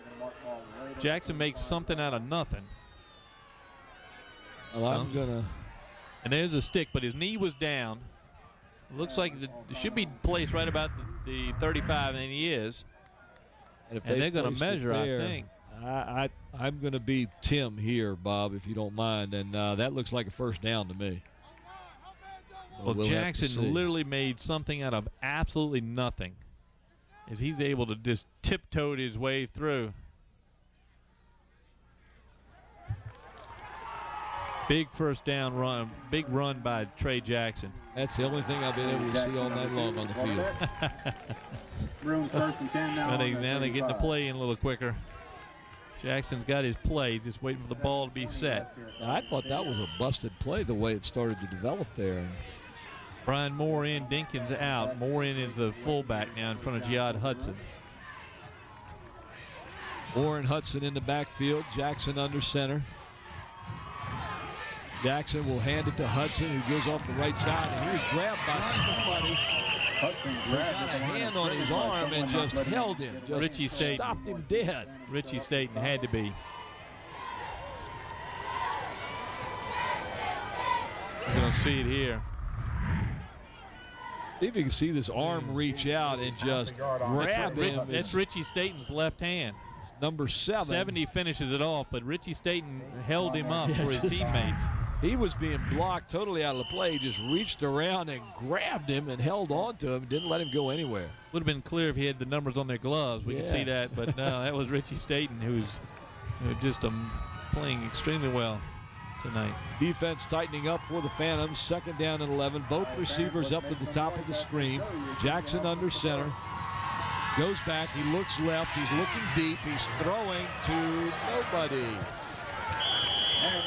You know, the play was, I think Williams, number 11, may have cut his route a little short, or it pushed a little shorter on that time, and Jackson overthrew it some. So the combination led to that pass looking like it was way overthrown. But I think Williams was a little short on his route. He either was a little short on his route, or somebody got the play confused just a little bit, or the defense was doing a good job and just altered what everybody was supposed to do. Well, Richie Staten almost had Trey Jackson here. He's on the right end this time. See him come around. But Williams got hung up here with a linebacker that was stopping him and slowed him down just enough. Bringing a tough 3rd down for the Bruins. 3rd and long from the shotgun. Looking for that other pass. He's going across the side and hits Wilson. And Wilson catches the ball. Hits him in the hands at about the 45 of the Phantoms, but the ball comes out, and it'll bring up 4th down for the Bethel Bruins with 6:07 left in the game. There's about 3 points in that reception where he didn't have it, he had it, and he didn't have it. Now, Jackson pays for it. He doesn't have it. He has it, and he doesn't have it, and it's out. Good defense back there by Kenneth Giles. Excuse me, not Darius Jones on the coverage that time. Number 15 for the Phantoms. Wilson back to punt. Nice deep punt toward Richie Staten, who fields it at the 22. Comes to this side, crosses the 30 to 35. Gets it down to about the 37-yard line. And we've got a late flag way back here. And it's either on Wilson or it's on 62 of Phoebus, Jamal Earls. And they were having a little bit of after the play pushing and shoving.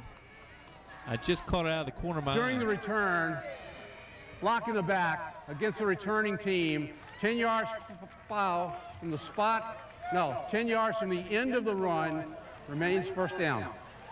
That's 10 yards that were completely unnecessary because Earls was so far out. He was 25 yards ahead of the play, and he got tangled up and ended up shoving Wilson in the back, and that cost the Phantoms 10. Just under 6 minutes of play. And hard-fought yards by Richie Staten, who made a nice run on that return.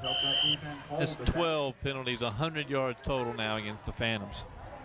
I think Coach Blunt's not going to have a discussion about that on the bus ride home. First and 10 from the 27. The ball goes to Lane. Lane gets free, and the tackler goes to the right side. He's got the corner. If he can get there, he's got some yardage. There is a flag on the play as he's pushed out of bounds at the 50. Flag at about the 36-yard line. I'm going to guess it's a hold, but we're going to see, though. What a tremendous run by Lane. That's a long throw of the flag. Lane about was a 15-yard toss of the flag. Lane was saying something about he was making a sign toward his helmet, like somebody grabbed his helmet somewhere or something. But I'm not sure that that's what the penalty would be at that position. And they're discussing it, and it's going to be maybe against Bethel. During the run, personal foul, face mask against the defense. 15-yard penalty to the end of the run, first down. Wow. From the end of the run. And Daquan Lane was right. As he came across the field, came back from where he had been pushed out of bounds, he kept motioning toward his face mask that something had happened there. So it's a second drive in a row, a 15-yard penalty against the Bethel. Now, it was out of our picture. It's way in the back. I'm going to say it was Nick Clark if I had to guess positioning, but I don't want to slander him. Yep. It was whoever was back behind the line, back in the safety area for the Bruins. Whoever it was, And get out of the play. One man in the backfield other than the quarterback, and he's the one that gets the ball, and he fumbles it. It goes across the 35 to the 30 and rolls right into the hands of a Bruin defender, and it was either number 20 or number 50, Moore or Clark, one or the other. I think Clark may have come up with it. That was almost looked like a drop kick. It never had the back, never had the ball. We can see it again as Trey Jackson getting his final instructions for a very important drive. Watch this exchange here. The ball must have hit his leg. He never had it. Yeah, Daquan Lane never had it. Slid right through his hands, right down his leg, and he booted it forward. And right into the arms of the Bruins. That's Clark with the recovery. That was Clark. Well, big turnover here with 5:43 left. Big drive for the Bruins here. Hudson with the ball, can't get around the edge, and he'll get brought down at the 30-yard line. He'll lose a couple of yards on that play. So Lane with 19 carries, 177 yards, but the last one results in a turnover. What a great game this young kid has had. I know he got 77 yards in the one game we did earlier this year, just coming in for a few plays. Here we see Hudson on that replay as he could not turn the corner. Well, this is the ball game right here for Bethel. It's 5 minutes to go in the fourth quarter. They're down 2 points. They're on their own 30. They've shot themselves in the foot most of this quarter. Let's see if they can put together a drive here against what is becoming an even more stout defense from the Phantoms. Moore and Dinkins in the backfield along with Jackson. Jackson looking deep toward nobody. I think somebody turned the wrong way or didn't get downfield.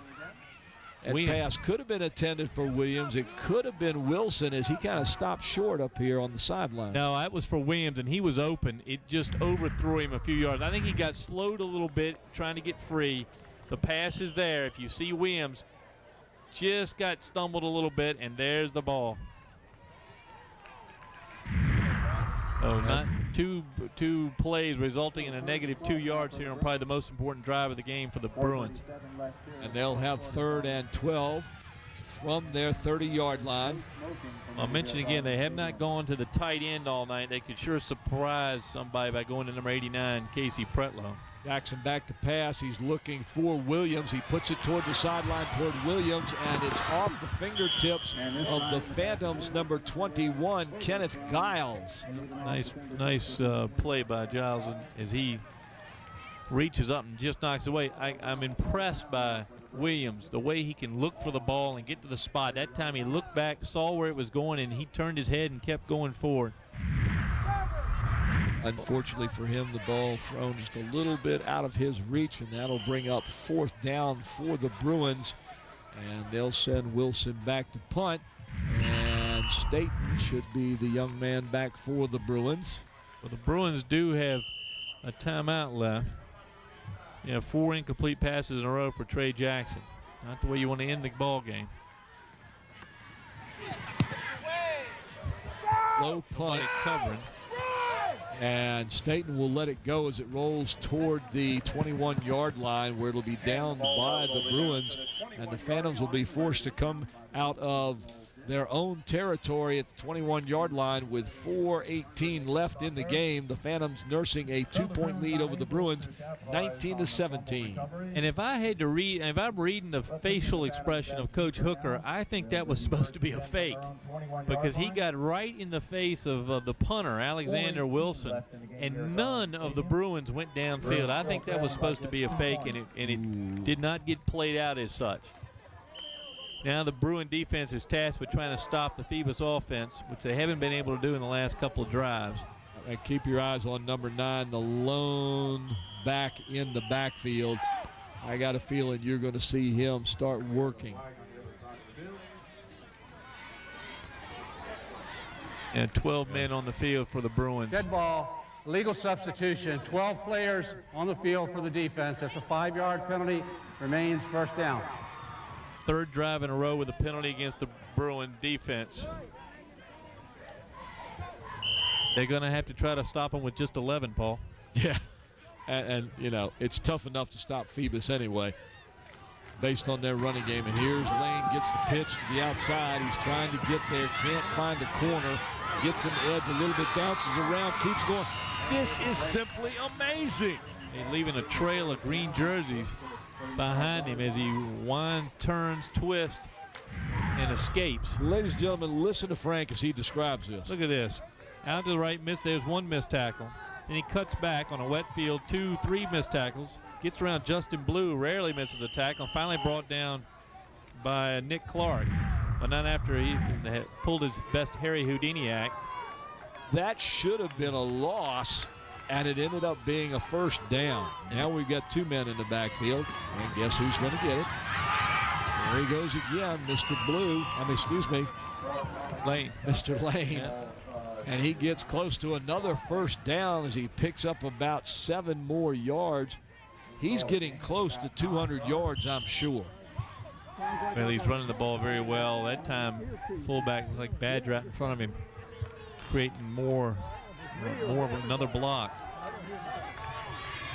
You guys okay? 2nd down and 1.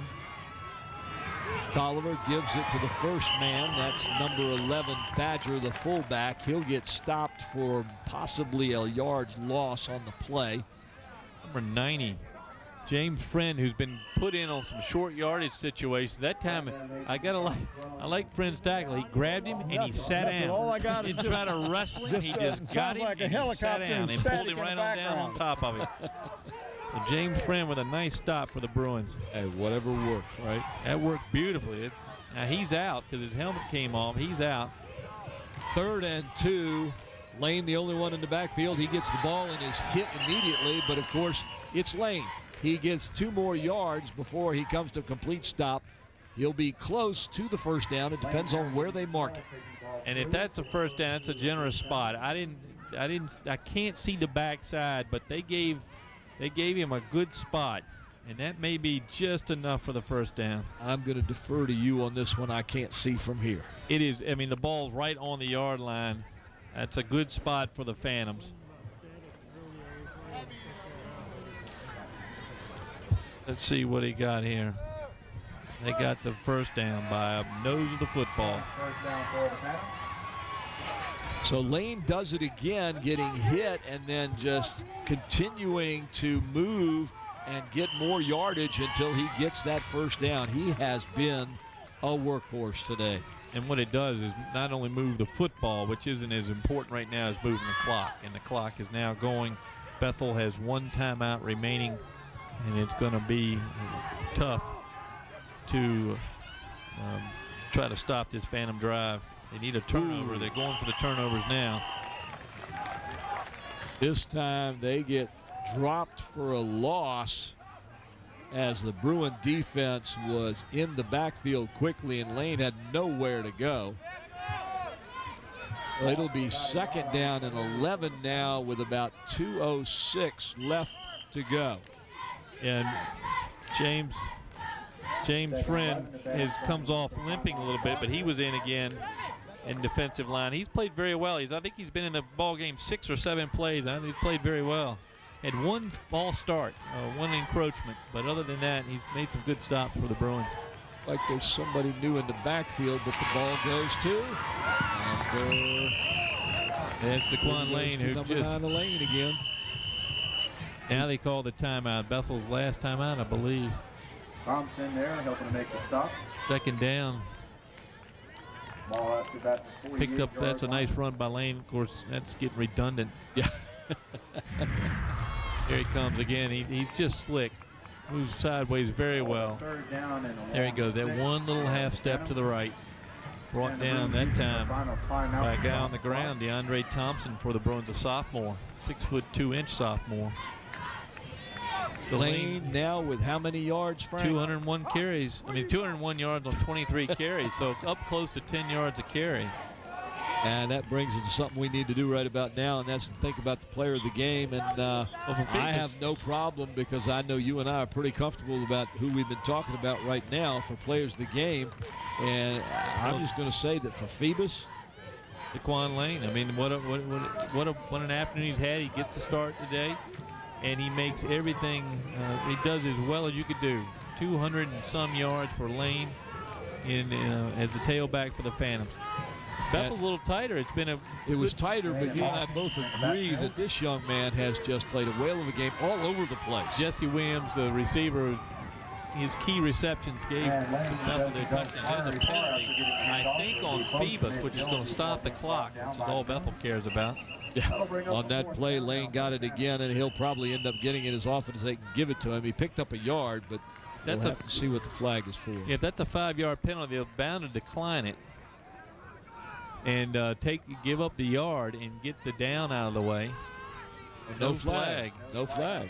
There's no flag for illegal formation. There were 7 players on the line of scrimmage. Well, that's going to upset the Bethel coaches, but nothing they can do about it, and the clock's going to start. So the clock starts with 1:30 to go here in the fourth quarter. Ricky Walker having to count plays before he comes in. Gillibrew going back along with number 20, Nick Clark, for the Bethel Bruins. Back to punt for Phoebus. Terrell Tolliver. They're going to let that clock go and go and go. And if I were them, I'd take, they're going to call a timeout. And that's the discussion we're hearing over our head from the Phoebus coaches. I think they realized that why give a timeout to Bethel, but they did. So the clock is stopped with 1:09, and they've got a punt. They could have just gone with the delay of game. 5 yards wouldn't matter at this point. You still had the time. Jesse Williams for Bethel is our player game we were talking about there. Williams made those good catches here on the drive, the touchdown drive that put Bethel back in the ball game. And now they've got him close. Williams, of course, played beautifully everywhere tonight. It wasn't just the catches. You saw him in that great block that you picked out on one of the runs. That's right. The one that freed Jihad Hudson up that we saw at halftime. So James Friend back on in his role as the stopper there, even though it's just a 4th down. It's going to be a punt. Oliver back to punt. Killebrew and looks like Nick Clark back now. The Bruins may bring it and try to get a block. Nope, they're going to go. Oliver will kick from about the 37. It's a little short, and it hits at about the 24-yard line. Down by the Phantoms. They got a yard back for the Bruins, so they've got 75 yards to go and a minute to do it in. Yep. They do have some receivers. We picked the player of the game, Jesse Williams. I guarantee you they're going to be looking for number 11. You're going to see number 10 and number 11 going deep, and you're going to see Trey Jackson going back looking for him. Now, if Phoebus does what they're probably going to do, they're going to put a few men back there in deep formation to prevent that from happening. Well, watch Richie Staten for the Phantoms. Are they going to put him up and let him try to rush? If they're showing 3 rushing, is Staten going to surprise them? Out of the shotgun formation, Jackson with the ball. He drops back. He's rolling to the right. He's looking for Williams, and Williams fell as the ball got to him, and it'll drop incomplete. And he very nearly got off the ground and caught it. Good defense out there by the Phantoms, Kenneth Giles. And when I say he fell, Frank, he actually slipped. He got his cleats caught in the grass. You can see it from right here. And when he made that cut, that grass evidently gave way, and he just fell. Well, that sure would have solidified his player of the game choice if he crawled over and caught that one. Just barely. Didn't come up with it. Look at that play. Almost intercepted as well. And notice who was chasing Trey Jackson. Yeah. It was Richie Staten. Williams down toward this side at the bottom of the screen. Jackson in the middle of the shotgun formation. He'll get the ball and drop back, and there'll be a flag. Oh, encroachment on the Phantoms. Prior to the snap, encroachment against the defense. That's a 5-yard penalty. Remains first down. Bethel at this time is simply trying to get into field goal position. I'm not sure what the distance is on Shover. I've seen him kick some from the 40 or 50. I'd say they've got to get the ball to the 25. Yeah, I'm thinking that something in the 20 45-yard range field goal in this heavy air today. Jackson drops back. He's looking right again for Williams. Passes to the outside. It's intercepted by the Phantoms.